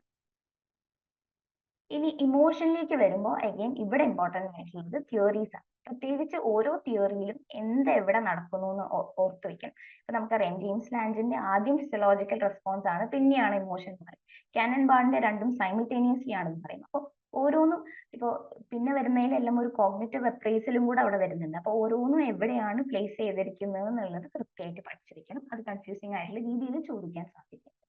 പിന്നെ വരുന്നൊരു പിന്നെ ഇമോഷൻ റെഗുലേഷൻ, അതുപോലെ കോൺഫ്ലിക്ട്സിന്റെ ടൈപ്സ് ഒക്കെ ഉണ്ടല്ലോ, അതൊക്കെ ഉണ്ട്. പിന്നെ നമുക്ക് ഇമ്പോർട്ടന്റ് ആയിട്ടുള്ളത് സ്ട്രെസ് ആൻഡ് കോപ്പിംഗിൽ വരുന്ന കോൺസെപ്റ്റും അതിന്റെ കുറച്ച് സ്ട്രെസ്സിന്റെ മോഡൽസ് ഒക്കെ ഉണ്ട്. അതുപോലെ ABCD ബിഹേവിയേഴ്സ് ഏതൊക്കെയാണെന്ന് ചോദിക്കണം. And also bio feedback base ചെയ്തിട്ട് ഒരു ക്വസ്റ്റ്യൻ ചോദിച്ചിട്ടുണ്ട്. ബാക്കിയെല്ലാം എനിക്ക് തോന്നുന്നു നമുക്ക് ഏകദേശം ഒന്ന് എന്താണെന്ന് അറിഞ്ഞു വെച്ചാൽ മതി. ഇപ്പൊ ഈ മ്യൂസിക് തെറാപ്പി ആയാലും മൈൻഡ്ഫുൾനെസ് ആയാലും മെഡിറ്റേഷൻ ആയാലും സ്ട്രെസ് ഇനോക്കുലേഷൻ ആയാലും ഒക്കെ എന്താണെന്നൊന്നും ഒരു ബേസിക് ഐഡിയ ഉണ്ടായാലും നമുക്ക് ഈസിയായിട്ട് ആൻസർ ചെയ്യാൻ പറ്റുന്ന കോൺസെപ്റ്റ്സ് ആണ്. നെക്സ്റ്റ് യൂണിറ്റ് വളരെ ഇമ്പോർട്ടന്റ് ആണ്. ഒരു സിംഗിൾ സബ് ടോപ്പിക് പോലും സ്കിപ്പ് ആക്കാണ്ട് കംപ്ലീറ്റ്ലി പഠിച്ചു പോവേണ്ട യൂണിറ്റ് ആണ്. ഒന്നും സ്കിപ്പ് ആക്കാൻ വേണ്ടിയിട്ടല്ല പറയുന്നത്. നമ്മൾ നെറ്റും JRF എയിം ചെയ്യുന്നുണ്ടെങ്കിൽ ഒന്നും സ്കിപ്പ് ആക്കാൻ പറ്റില്ല. പക്ഷെ പഠിക്കുന്ന സമയത്ത് കുറച്ചും കൂടെ എംഫസൈസ് കൊടുത്ത് പഠിക്കേണ്ട ഒരു യൂണിറ്റ് ആണ് സോഷ്യൽ സൈക്കോളജി. ഇവിടെ നമുക്ക് ട്രഡീഷണൽ ആയിട്ടുള്ള തിയററ്റിക്കൽ പെർസ്പെക്റ്റീവ്സ് വരുന്നുണ്ട്. ഫീൽഡ് തിയറി, കോഗ്നിറ്റീവ് ഡിസണൻസ് പോലെയുള്ള കോൺസെപ്റ്റ് ഇത് എന്താണ് ഇമ്പോർട്ടന്റ് ആണ് പറയാം. ഈ യൂണിറ്റ്സിൽ എല്ലാം ഇമ്പോർട്ടന്റ് ആണ്. പിന്നെ സോഷ്യൽ പെർസെപ്ഷന്റെ അണ്ടറിൽ നമുക്ക് പ്രോ സോഷ്യൽ ബിഹേവിയർ, ഇത് ഒരുപാട് ചോദിച്ചിട്ടുള്ള ഒരു ക്വസ്റ്റ്യൻ ആണ്. പ്രോ സോഷ്യൽ ബിഹേവിയറിൽ നമ്മൾ ഏതൊക്കെയാണ് ടൈപ്സ്, അതിനെ ബേസ് ചെയ്തിട്ടുള്ള ക്വസ്റ്റ്യൻ വന്നിട്ടുണ്ട്. അതുപോലെ തന്നെ ഹെൽപ്പിംഗ് ബിഹേവിയർ, ഇതിൽ നമ്മൾ ഒരാളെ ഹെൽപ്പ് ചെയ്യുമ്പോൾ എന്തൊക്കെയാണ് അവിടെ നടക്കുന്നത് എന്നുള്ളൊരു സ്റ്റേജസ് ഉണ്ട്. ഒരു 5-6 സ്റ്റേജസ് പറയുന്നുണ്ട്, പ്രോസസ്സുകൾ പറയുന്നുണ്ട്. അപ്പൊ അതിന്റെ ഓർഡറിൽ അറേഞ്ച് ചെയ്യാനൊക്കെ ക്വസ്റ്റ്യൻസ് വന്നിട്ടുണ്ട്. പിന്നെ നമുക്ക് കംപ്ലൈൻസ് ഇമ്പോർട്ടന്റ് ആണ്, ഒബീഡിയൻസ്, അഗ്രഷന്റെ ടൈപ്സ് പഠിക്കണം. പിന്നെ നമ്മൾ ഈ ബ്രാക്കറ്റിൽ കൊടുത്തിട്ടുള്ള കുറെ തിയറീസ് ഉണ്ടല്ലോ, theories of Inter group relations, ഇത് ഓരോന്നും ഇമ്പോർട്ടന്റ്. പിന്നെ നമ്മൾ കുറെ സോഷ്യൽ എക്സ്പെരിമെന്റ്സ് പഠിക്കും. ഇത് എന്താണ്, എക്സ്പെരിമെന്റ് എന്താണ്, ആരാണ് കൊണ്ടുവന്നത്, ആ എക്സ്പെരിമെന്റിന് പിന്നിലുള്ള ലക്ഷ്യം എന്തായിരുന്നു, അതായത് അവർ എന്ത് കൺക്ലൂഷനിലാണ് എത്തിയത് എന്നുള്ളതും പഠിക്കുന്നത് വളരെ ഇമ്പോർട്ടന്റ്. അപ്ലൈഡ് സോഷ്യൽ സൈക്കോളജി ഒന്നും ചോദിക്കാറില്ല. അതിനു മുമ്പ് പറഞ്ഞിട്ടുള്ളതെല്ലാം very important. Next human development and intervention. ഞാൻ നേരത്തെ പറഞ്ഞ പോലെ ഇന്റർവെൻഷൻസ് നമുക്കൊന്ന് മയത്തിൽ നോക്കിയാൽ മതി. നമ്മൾ അങ്ങനെ DSM ഒന്നും അരച്ച് കലക്കി കുടിക്കേണ്ട ആവശ്യമില്ല. ജസ്റ്റ് ഒന്ന് കുറച്ച് നമ്മൾ കോമൺ ആയിട്ട് നോക്കുന്ന ഡിസോർഡേഴ്സ് മാത്രം നോക്കുക. പിന്നെ സൈക്കോതെറാപ്പീസ് ആണെങ്കിൽ കുറച്ച് ബേസിക് ആയിട്ടുള്ള തെറാപ്പി ഫോംസ് നോക്കി കഴിഞ്ഞാൽ നമുക്ക് ഈസി ആയിട്ട് നോക്കാൻ പറ്റും. പിന്നെ കൗൺസിലിങ്ങിന്റെ പല ടൈപ്സ് ഉണ്ട്. അതിൽ നമ്മൾ യൂസ് ചെയ്യുന്ന കുറെ ടെക്നീക്സ് ഒക്കെ ഉണ്ട്. നമ്മളിപ്പോൾ PGക്കൊക്കെ മിക്കവാറും പഠിച്ചിട്ടുള്ള ഒരു സംഭവമാണ്. അപ്പൊ അതാണ് നമുക്ക് ഏറ്റവും കൂടുതൽ ഈ ഒരു യൂണിറ്റിൽ ഇന്റർവെൻഷൻ എന്ന് പറയുന്ന പാർട്ടിൽ ഇമ്പോർട്ടന്റ് ആയിട്ടുള്ളത്. നമുക്ക് ഡെവലപ്മെന്റിലേക്ക് വരാം. പിന്നെ ഗൈഡൻസ് ഇൻ സ്കൂൾ എന്ന് പറയുന്ന ഒരു യൂണിറ്റിൽ നിന്ന് അങ്ങനെ ക്വസ്റ്റ്യൻസ് ചോദിച്ചിട്ട് കണ്ടിട്ടില്ല. പിന്നെ നമ്മൾ ഡെവലപ്മെന്റിലേക്ക് പോകുമ്പോൾ അവിടെ ഒരുപാട് തിയറീസ് ഉണ്ട്, വെരി ഇമ്പോർട്ടന്റ് തിയറീസ് ആണ്. സ്റ്റേജസ് ഓഫ് ഡെവലപ്മെന്റും ഇമ്പോർട്ടന്റ് ആണ്. അവിടെ ഓരോ സ്റ്റേജസിന് റിലേറ്റഡ് ആയിട്ടുള്ള തിയറീസ് നമ്മൾ കവർ ചെയ്യുന്നുണ്ട്. അപ്പൊ ഇതെല്ലാം ചൈൽഡ് ഇൻഫൻസി മുതൽ ലേറ്റ് അഡൾട്ട്ഹുഡ് വരെയുള്ള ഓരോ പ്രോസസ്സും അവിടെ നടക്കുന്ന കാര്യങ്ങളും തിയറീസ് ഓഫ് ഏജിങ് എന്നുള്ള ഒരു കോൺസെപ്റ്റും കവർ ചെയ്ത് വേണം വരാൻ. ഒരുപാട് തിയറീസ് ഉള്ള ഒരു വെരി ഇമ്പോർട്ടന്റ്. എമർജിംഗ് ഏരിയ, ഇത് ഇങ്ങനെ ഒരുപാട് ക്വസ്റ്റ്യൻസ് വരാറുള്ള ഒരു ടോപ്പിക് അല്ല. ഇപ്പൊ ഞാൻ നേരത്തെ പറഞ്ഞ പോലെ ഇവിടെ കുറെ ഡിഫറെന്റ് ആയിട്ടുള്ള നമ്മൾ ഇതുവരെ അധികം പഠിച്ചിട്ടില്ലാത്ത ന്യൂ കോൺസെപ്റ്റ്സ് ആയിരിക്കും ഈ ഒരു യൂണിറ്റിൽ നിങ്ങൾ നോക്കുമ്പോൾ കാണുന്നവ. നമുക്ക് ജെൻഡർ, പോവർട്ടി, ഡിസബിലിറ്റി, മൈഗ്രേഷൻ, ഇങ്ങനെ കുറച്ച് ന്യൂ കോൺസെപ്റ്റ്സ് ഉണ്ട് ഇവിടെ. പിന്നെ ഹെൽത്ത് റിലേറ്റഡ് ആയിട്ടുള്ള ഇത് ചിലപ്പോൾ നിങ്ങൾക്ക് അറിയുന്നുണ്ടാവും. എന്താണ് വെൽബീങ്ങിന്റെ 2 ടൈപ്സ്, ഹെഡോണിക് ആൻഡ് ന്യൂമോണിക്, ആ ടൈപ്സ് അറിയുന്നുണ്ടാവും. പിന്നെ ഹെൽത്ത് ബേസ് ചെയ്തിട്ട് കുറച്ച് ഡിസോർഡേഴ്സ് ഒക്കെ, ഡിസീസസ് ഒക്കെ നോക്കുന്നുണ്ട് ഇവിടെ. പ്രത്യേകിച്ച് ഡയബറ്റിസ്, 2 ടൈപ്പിലുള്ള ഡയബറ്റിസ് എന്താണ്, അത് എന്തുകൊണ്ടാണ്, ഡിഫറൻസ് എന്താണെന്നൊക്കെ നോക്കി വെക്കുന്നത് ഇമ്പോർട്ടന്റ് ആണ്. പിന്നെ നമുക്ക് സൈബർ ബുള്ളിങ്, അതും ഒരു ഇമ്പോർട്ടൻറ്റ്. പക്ഷെ നമുക്ക് ഒരു ജനറലായിട്ട് നമുക്ക് ഒരു അറിയുന്ന കാര്യങ്ങളായതുകൊണ്ട് മേ ബി നമുക്ക് പെട്ടെന്ന് ആൻസർ ചെയ്യാൻ പറ്റുന്ന കാര്യങ്ങളൊക്കെ തന്നെയാണ്. നമ്മളൊരു സോഷ്യൽ ആസ്പെക്റ്റിൽ നോക്കുന്ന സമയത്ത് നമുക്ക് പൊതുവേ അറിയുന്ന കുറച്ച് കാര്യങ്ങൾ ഇതിൽ വരുന്നുണ്ട്. അതാണ് നമ്മുടെ ഡീറ്റെയിൽഡ് ആയിട്ടുള്ള ഒരു സിലബസ്. അപ്പോൾ സിലബസ് ഇതുവരെ നോക്കിയിട്ടില്ലാത്തവർക്ക് ഒരു പ്രോപ്പർ ആയിട്ടുള്ള ഒരു ഐഡിയ കിട്ടി, ഓരോ യൂണിറ്റും എത്ര എത്ര ഇമ്പോർട്ടൻസ് അറിയിക്കുന്നുണ്ട് എന്നുള്ളൊരു ഐഡിയ കിട്ടി എന്ന് വിചാരിക്കുന്നു. നമുക്കിനി നെക്സ്റ്റ് പോവാം. ഇവിടെ ഡിസ്കസ് ചെയ്യാൻ പോകുന്നത് ഏറ്റവും ഇമ്പോർട്ടൻ്റ് ആയിട്ടുള്ള ടോപ്പിക്. ഇമ്പോർട്ടൻസ് എന്ന് പറയുമ്പോൾ ഇത്രയും കൊല്ലങ്ങളായിട്ട്, പ്രത്യേകിച്ച് 2020ക്ക് ശേഷം നമ്മുടെ സിലബസിൽ മാറ്റം വന്നിട്ടില്ല, പക്ഷെ അതിന്റെ പാറ്റേണിൽ ഒരു ചേഞ്ച് വന്നിട്ടുണ്ട്. അപ്പൊ അതുകൊണ്ട് തന്നെ അവിടെ നിന്ന് അങ്ങോട്ട് നമ്മൾ ഒബ്സർവ് ചെയ്തിട്ടുള്ള ഏറ്റവും വെയിറ്റേജിൽ വരുന്ന ടോപ്പിക്സ് ഏതാണ്, സെക്ഷൻസ് ഏതാണെന്ന് ബേസ് ചെയ്തിട്ടുള്ള ഒരു ഡേറ്റയാണിത്. അപ്പൊ അതിൽ നേരത്തെ പറഞ്ഞ പോലെ ഏറ്റവും ക്വസ്റ്റ്യൻസ് വന്നിട്ടുള്ളതും അതുകൊണ്ടിരിക്കുന്നതും റിസർച്ച് മെത്തഡോളജി ആൻഡ് സ്റ്റാറ്റിസ്റ്റിക്സ് ആണ്. അപ്പൊ ഇത് സ്കിപ്പ് ചെയ്തുകൊണ്ട് ഒരു കളിയില്ല. പിന്നെ ബയോളജിക്കൽ ബേസിസ് ഓഫ് ബിഹേവിയർ ഉണ്ട്, എമർജൻസ് ഓഫ് സൈക്കോളജി ഉണ്ട്, സൈക്കോളജിക്കൽ ടെസ്റ്റിംഗ് ഉണ്ട്. പ്രത്യേകിച്ച് അതിലെ ടെസ്റ്റുകൾ, പല ടൈപ്പിലുള്ള ടെസ്റ്റുകളും ആറ്റിറ്റ്യൂഡ് സ്കെയിൽസ് ഒക്കെ ഉണ്ട്, ഇമ്പോർട്ടൻ്റ് ആണ്. ഡെവലപ്മെന്റ് സൈക്കോളജി നമുക്ക് പറഞ്ഞുള്ളൂ, ആൻഡ് സോഷ്യൽ സൈക്കോളജി. ഇത്രയുമാണ് ആദ്യം നോക്കേണ്ടത് മാത്രമാണ് ഞാൻ ഇവിടെ ഉദ്ദേശിച്ചിട്ടുള്ളത്. മറ്റു ടോപ്പിക്സ് എല്ലാം സ്കിപ്പ് ചെയ്യാണ്ട് നോക്കേണ്ടത് തന്നെയാണ്. ഇനി ഞാൻ നേരത്തെ പറഞ്ഞ പോലെ പാറ്റേണിൽ ചേഞ്ചസ് ഉണ്ടായിട്ടുണ്ട്. 2020ക്ക് ശേഷം ഒരു ചേഞ്ച് ഉണ്ടായിട്ടുണ്ടായിരുന്നു. അത് കഴിഞ്ഞിട്ട് ഇപ്പോൾ നമ്മൾ റീസെന്റ് ആയിട്ട് ജൂണിലെ എക്സാം ക്യാൻസൽ ആയിട്ടുണ്ട്. ആ എക്സാം മുതൽ, ക്യാൻസൽഡ് എക്സാം മുതൽ പിന്നീട് വന്നിട്ടുള്ള റീ എക്സാമിലും പിന്നെ ഇപ്പോൾ ജാനുവരിയിൽ നടന്നിട്ടുള്ള എക്സാമിലും എല്ലാം നമ്മൾ ഒബ്സർവ് ചെയ്തിട്ടുള്ള ഒരു ചേഞ്ച് ഉണ്ട്. ആ ചേഞ്ച് എന്ന് നമുക്ക് മനസ്സിലാക്കാൻ പറ്റിയിട്ടുള്ളത് ഈ ചേഞ്ച് ഇനിയും കണ്ടിന്യൂ ചെയ്തു പോകുന്നതാണ്. അപ്പൊ ഈ പാറ്റേൺ എന്താണെന്ന് നമുക്കൊന്ന് മനസ്സിലാക്കാം. ഏറ്റവും ആദ്യം നമുക്ക് മുൻപുണ്ടായിരുന്ന അസേർഷൻ റീസൺ ക്വസ്റ്റ്യൻസ് ഇനിയില്ല. ഒരു എക്സാമ്പിൾ ഇവിടെ കൊടുത്തിട്ടുണ്ട്. ചിലപ്പോൾ നിങ്ങൾ ഒരുപാട് പേര് എക്സാം എഴുതിയിട്ടില്ല, എഴുതാൻ പോകുന്നവരാണെന്ന് പറഞ്ഞുകൊണ്ട് കണ്ടിട്ടേ ഇല്ലാത്ത ടൈപ്പ് ക്വസ്റ്റ്യൻ ആവും. പേടിക്കണ്ട, ഇനി ഇത് ഉണ്ടാവാനേ പോണില്ല.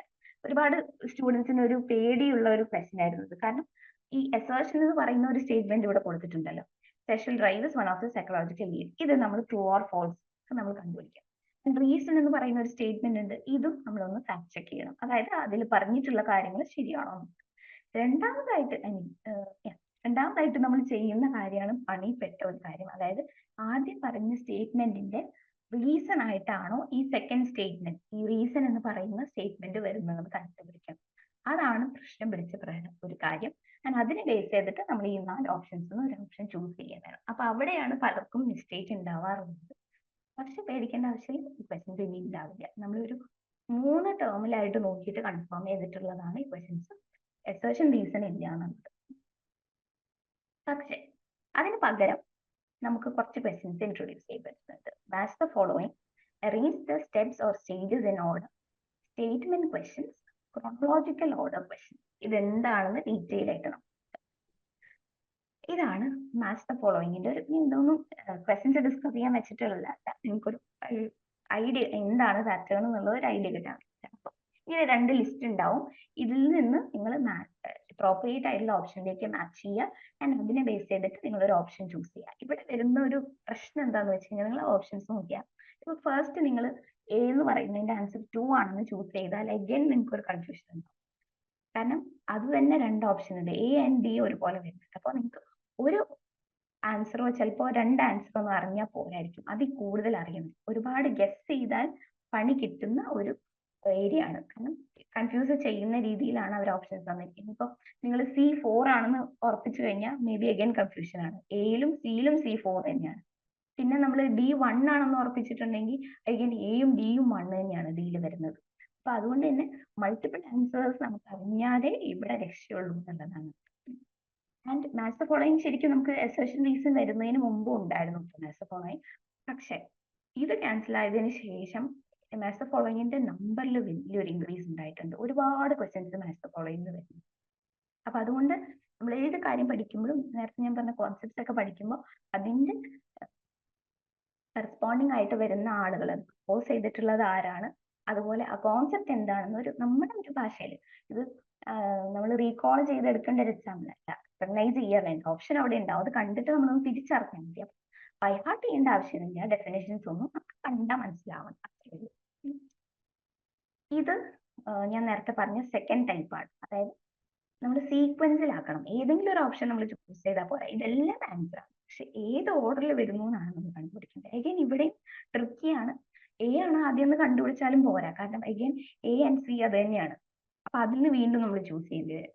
അങ്ങനെ കുറച്ച് ട്രിക്കി ആയിട്ടുള്ള രീതിയിലായിരിക്കും അവർ ഓപ്ഷൻസ് തന്നിട്ടുണ്ടാവുക. അപ്പൊ നമുക്ക് ഒറ്റയടിക്ക് ഒരു സിമ്പിൾ ക്വസ്റ്റ്യൻ ആൻഡ് ഒരൊറ്റ ആൻസർ ക്ലിക്ക് ചെയ്യുന്നതിന് പകരം കുറച്ചുകൂടെ ട്രിക്കിയാണ്. നമുക്ക് ഒരു 2 മാർക്ക് കിട്ടുക എന്നുള്ള കുറച്ച് ബുദ്ധിമുട്ടാണ് ഈ ഒരു രീതിയിലുള്ള ക്വസ്റ്റ്യൻസ് വരുമ്പോൾ. പക്ഷെ പേടിപ്പിക്കാൻ പറയുന്നില്ല, ഞാൻ നിങ്ങളുടെ ഒരു റിയാലിറ്റി മനസ്സിലാക്കാൻ വേണ്ടിയിട്ടാണ് കേട്ടോ ഈ ഒരു ടൈപ്സും കാര്യങ്ങളും കാണിച്ചു തരുന്നത്. മൂന്നാമത്തെ ടൈപ്പ് എന്ന് പറയുന്നത് സ്റ്റേറ്റ്മെന്റ് 1, സ്റ്റേറ്റ്മെന്റ് 2 ക്വസ്റ്റ്യൻ. ഇത് നമ്മൾ അസോഷൻ റീസൺ ക്വസ്റ്റ്യൻ നേരത്തെ കാണിച്ചു അതുപോലെയാണ്, പക്ഷെ തമ്മിൽ ഉള്ള റിലേഷൻ നോക്കേണ്ട ആവശ്യമില്ല. അതായത് സ്റ്റേറ്റ്മെന്റ് 1 കറക്റ്റ് ആണോ നോക്കുക, സ്റ്റേറ്റ്മെന്റ് 2 കറക്റ്റ് ആണോ നോക്കുക, ആൻസർ ചെയ്യാം, അത്രേ ഉള്ളൂ. അത് തമ്മിലുള്ള റിലേഷൻ നോക്കേണ്ട ആവശ്യമില്ല. ഇവിടെ ഓപ്ഷൻസ് കണ്ടറിയാം, സ്റ്റേറ്റ്മെന്റ് 1 and 2 ആർ കറക്റ്റ്, അല്ലെങ്കിൽ 1 or 2 ഇൻകറക്റ്റ്, ഏതെങ്കിലും ഒന്ന് ഇൻകറക്റ്റ് ആവാം, ഒന്ന് കറക്റ്റ് ആവാം, അത് ചൂസ് ചെയ്യാം, അത്രേ ഉള്ളൂ. നെക്സ്റ്റ് വരുന്നത് ക്രോണോളജിക്കൽ ഓർഡർ ആണ്. ഇതൊരു വലിയ ഡിഫറൻസ് ആണ്. കാരണം നമ്മൾ പൊതുവേ നമ്മൾ പഠിക്കുന്ന സമയത്ത് നമ്മൾ അങ്ങനെ ഓർഡേഴ്സ് ഇയേഴ്സ് ഒന്നും പഠിക്കാറില്ല. ഏത് ഓർഡറിലാണ് ഓരോ കാര്യങ്ങൾ വരുന്നത്. ഇപ്പൊ ആദ്യം സ്ട്രക്ചറലിസം വന്നു, പിന്നെ ഫങ്ഷണലിസം, പിന്നെ ഏതാണ് സെഗ്മെന്റ് അനാലിസിസ് ആണ്. അപ്പൊ ഇതൊക്കെ ഏത് ഓർഡറിലാണ് വന്നതെന്നൊന്നും നമ്മൾ അങ്ങനെ പഠിക്കാറില്ല. അല്ലെങ്കിൽ ഓരോ തിയറിയും വന്നതിന്റെ പ്രത്യേകമായിട്ടുള്ള ഓർഡേഴ്സ് ഒന്നും നമ്മൾ നോക്കി വെക്കാറില്ല. പക്ഷെ ഇതിന്റെ കുറച്ച് ക്വസ്റ്റ്യൻസ്, ഒരുപാട് ക്വസ്റ്റ്യൻസ് എന്ന് പറയാൻ പറ്റില്ല, ഒരു 2-3 ക്വസ്റ്റ്യൻസ് ഒക്കെ ഈ ഒരു ഏരിയയിൽ നിന്നും ചോദിച്ച് കണ്ടിട്ടുണ്ടായിരുന്നു. അപ്പോൾ ക്രോണോളജിക്കൽ ഓർഡർ വരുന്ന ക്വസ്റ്റ്യൻസ് വരുന്നതുകൊണ്ട് ഇപ്പൊ ഇത് നമുക്ക് വെറുതെ ഇത് നോക്കിയിട്ട് കണ്ടുപിടിക്കാൻ പറ്റില്ല. നമുക്ക് ഈ ബിഹേവിയറൽ അപ്രോച്ച് എപ്പോൾ വന്നു, ട്രാൻസ്ഫോർമേഷൻ അപ്രോച്ച് എപ്പോൾ വന്നു എന്നുള്ള ഇയേഴ്സ് അറിഞ്ഞിരിക്കണം. ഇനി നമ്മൾ നോക്കാൻ പോകുന്നത് കുറച്ച് കൊല്ലങ്ങളിലായിട്ട് നെറ്റിന്റെയും JRFന്റെയും കട്ട് ഓഫ് ഏത് രീതിയിലാണ് പോയിട്ടുള്ളതെന്നാണ്. 2020-21 സൈക്കിൾ മുതൽ നമ്മൾ കറന്റ് ആയിട്ട് എത്തി നിൽക്കുന്ന കട്ട് ഓഫ് നോക്കുകയാണ് നമ്മൾ ചെയ്യുന്നത്. എല്ലാവർക്കും കട്ട് ഓഫിന്റെ ഒരു കോൺസെപ്റ്റ് അറിയാമെന്ന് വിചാരിക്കുന്നു. നമുക്കൊരു എക്സാം എഴുതി കഴിഞ്ഞിട്ട് അതിലെ ടോട്ടൽ പെർഫോമൻസിന്റെ ഒരു ആവറേജ് ബേസ് ചെയ്തിട്ടാണ് നമ്മൾ കട്ട് ഓഫ് എടുക്കുന്നത്. അപ്പോൾ ഒരുപാട് ഈസി ആയിട്ടുള്ള എക്സാം ആണെങ്കിൽ ഓബ്വിയസ്ലി എല്ലാവരുടെയും സ്കോർ ഹൈ ആയിരിക്കും. അപ്പൊ നമ്മുടെ കട്ട് ഓഫും ഒരുപാട് ഹൈ ആവും. അപ്പൊ ആ സെറ്റ് ചെയ്തിരിക്കുന്ന കട്ട് ഓഫ് എന്ന് പറയുന്നത്, സേഫ് എക്സാമ്പിൾ നെറ്റിന് 200 ആണെങ്കിൽ 200ന്റെ മുകളിൽ കിട്ടുന്ന ആളുകൾക്ക് മാത്രമേ നെറ്റ് ക്വാളിഫൈ ചെയ്യാൻ പറ്റൂ. ഇനി ടഫ് ആയിട്ടുള്ള ഒരു എക്സാം ആണെങ്കിൽ എല്ലാവർക്കും സ്വാഭാവികമായിട്ട് മാർക്ക് കുറയും. അപ്പൊ നമ്മുടെ നെറ്റിന്റെ കട്ട് ഓഫും കുറയും. അപ്പൊ എല്ലാ തവണത്തെയും പെർഫോമൻസ് ബേസ് ചെയ്തിട്ടാണ് ഓരോ തവണയും നമ്മുടെ കട്ട് ഓഫ് നിർണ്ണയിക്കപ്പെടുന്നത്. ആൻഡ് ഓൾസോ ഓരോ കാറ്റഗറി ബേസ് ചെയ്തിട്ടുള്ള കട്ട് ഓഫിനും ഡിഫറൻസ് ഉണ്ട്. ഇപ്പൊ ഇവിടെ നമ്മൾ ആദ്യത്തെ ഈ കോളത്തിൽ കാണുന്ന 172 എന്ന് പറയുന്നത് നെറ്റിന്റെ കട്ട് ഓഫ് ആണ്. അൺറിസർവ്ഡ് കാറ്റഗറിയിൽ നെറ്റിന്റെ കട്ട് ഓഫ് ആണ്. സെക്കൻഡ് കാണുന്നത് അത് എത്ര പേർക്ക് കിട്ടിയിട്ടുണ്ട് എന്നുള്ളതാണ്. അത് നമ്മൾ നോക്കേണ്ട ആവശ്യമില്ല. നമ്മൾ ഫസ്റ്റ് ആൻഡ് തേർഡ് കോളം നോക്കിയാൽ മതി. പിന്നെ ഉള്ളത് 192 ആണ്. അത് JRFന്റെ കട്ട് ഓഫ് ആണ്. പിന്നെ താഴെ കാണുന്ന എല്ലാം EWS, OBC, SC, ST കാറ്റഗറിയിലുള്ള നെറ്റിന്റെയും JRFന്റെയും കറസ്പോണ്ടിങ് ആയിട്ടുള്ള കട്ട് ഓഫ് നിങ്ങൾക്ക് ഇവിടെ കാണാൻ പറ്റും. അപ്പൊ ഇവിടെ 172 ആൻഡ് 192 ആയിരുന്നു. നെക്സ്റ്റ് കൊല്ലത്ത് എന്ത് സംഭവിച്ചു നോക്കാം. That is an increase. അപ്പൊ അത് 196ഉം 216ഉം ആയിട്ട് ഉയർന്നു. JRFന്റെ കട്ട് ഓഫ് അൺറിസർവ്ഡിൽ 216 ആയിരുന്നു. അത് എപ്പോഴായിരുന്നു? 2021-2022 പിന്നെ അഗൈൻ അടുത്ത ഡിസംബർ 22 സൈക്കിളിൽ എന്താണ് ഉണ്ടായത്? അൺറിസർവ്ഡിൽ നെറ്റിന്റെ കട്ട് ഓഫ് എന്ന് പറയുന്നത് 210ഉം JRFന്റെ കട്ട് ഓഫ് എന്ന് പറയുന്നത് 236ഉം ആയിട്ട് ഉയർന്നു. അതിന്റെ താഴെയാണ് ബാക്കി കാറ്റഗറീസിന്റെ നോക്കിയാൽ കാണാൻ പറ്റും. പിന്നെ അഗൈൻ ഒരു ഇൻക്രീസ് ഉണ്ടായി. 23 ജൂൺ 23 216ഉം 194ഉം ആണ്. ഇത് ആദ്യം കൊടുത്തിരിക്കുന്ന JRFും പിന്നെ നെറ്റും ആണ് കേട്ടോ. അപ്പൊ ഇവിടെ നമുക്കൊന്ന് കുറഞ്ഞതായിട്ട് കാണാൻ പറ്റും. നേരത്തെ 236 ആയിരുന്നു, അത് 216 ആയി JRFന്റെ. പിന്നെ നെറ്റിന്റെ നമുക്ക് 194 ആയിട്ടുണ്ട്. ഇനി അടുത്തത് അഗൈൻ നമുക്ക് കുറഞ്ഞു. ഡിസംബർ 23 194 ഉള്ളത് നെറ്റിൻ്റെത് 190 ആയി, JRFന്റെത് 216 ആയി. ഇനി ഡിസംബർ 2024 അതായത് നമ്മുടെ ഈ കഴിഞ്ഞ എക്സാമിൽ എന്താണ് സംഭവിച്ചത്? വലിയൊരു ഇൻക്രീസ് ആണ് ഉണ്ടായത്. 238 ആയി JRFന്റെ കട്ട് ഓഫ് അൺറിസർവ്ഡ് കാറ്റഗറിയിൽ. ആൻഡ് നെറ്റിൻ്റെത് 214 ആവുകയും ചെയ്തു. ഇതൊന്നും കണ്ട് പേടിക്കാനല്ല, നമ്മൾ ഇത് കൂടും കുറയും അങ്ങനെയുള്ള ഒരു പാറ്റേൺ ആണ് ഫോളോ ചെയ്ത് പോകുന്നത്. അപ്പോൾ ഇത് കണ്ടിട്ട് അടുത്ത തവണ എന്തായാലും 245 ആവും എന്നൊന്നും പ്രിഡിക്റ്റ് ചെയ്യാൻ നമുക്ക് പറ്റില്ല. അത് ഒരു എക്സാമിന്റെ ഒരു എത്ര ടഫാണ്, അത് എത്ര സ്റ്റുഡൻസിന് എന്ത് നന്നായിട്ട് പെർഫോം ചെയ്യാൻ പറ്റും എന്നൊക്കെ ബേസ് ചെയ്തിട്ടാണ് ഇരിക്കുക. അപ്പൊ ശരിക്കും നമ്മൾ നമ്മുടെ ഒപ്പം എക്സാം എഴുതുന്ന ഒരാളുമായിട്ട് കോമ്പീറ്റ് ചെയ്യാണ് ചെയ്യുന്നത്. കാരണം അവർക്ക് നമ്മളെക്കാളും കൂടുതൽ സ്കോർ കിട്ടിയാൽ they have more chances of scoring അല്ലെങ്കിൽ ക്വാളിഫൈങ്. നമ്മളെല്ലാവരും പഠിക്കുന്ന സമയത്ത് ഇഷ്ടം ആദ്യം അല്ലെങ്കിൽ രണ്ടാമത്തെ തവണയ്ക്ക് എഴുതുമ്പോൾ നമുക്ക് ഒരാഗ്രഹമുള്ളൂ ഒന്ന് നെറ്റ് കിട്ടിയാൽ മതി അല്ലെ. പക്ഷെ നിങ്ങൾ പഠിക്കുന്ന സമയത്ത് എയിം ചെയ്യുന്നത് JRFനാണ്. കാരണം അപ്പോഴാണ് നമ്മൾ ഈക്വൽ വെയിറ്റേജ് പേപ്പർ 1നും പേപ്പർ 2നും കൊടുത്ത് നേരത്തെ ഞാൻ പറഞ്ഞ പോലെ ഒരു ടോപ്പിക്കും ഒരു യൂണിറ്റും സ്കിപ്പ് ആക്കാണ്ട് പഠിക്കുക. നമ്മൾ ഏറ്റവും ഹയസ്റ്റിൽ വേണ്ടിയിട്ട് എയിം ചെയ്താലാണ് മേ ബി അതിന്റെ താഴെയും നമുക്ക് കിട്ടാൻ. അപ്പൊ നമ്മുടെ മാക്സിമം ഇടാൻ വേണ്ടിയിട്ട് എപ്പോഴും JRFന് വേണ്ടി എയിം ചെയ്യുക, not for NET. In balanced approach, അതായത് നമുക്കറിയാം പേപ്പർ 1ന് നമുക്കൊരു 50 ക്വസ്റ്റ്യൻസും സൈക്കോളജി നമുക്കൊരു 100 ക്വസ്റ്റ്യൻസും ആണുള്ളത്. ഇതൊരു എൻ്റെ ഇന്റർനെറ്റ് അൺസ്റ്റേബിൾ ആണെന്ന് പറയുന്നുണ്ട്. ഓഡിബിൾ അല്ലെങ്കിൽ ഒന്ന് ചാറ്റ് ബോക്സിൽ പറയണം കേട്ടോ.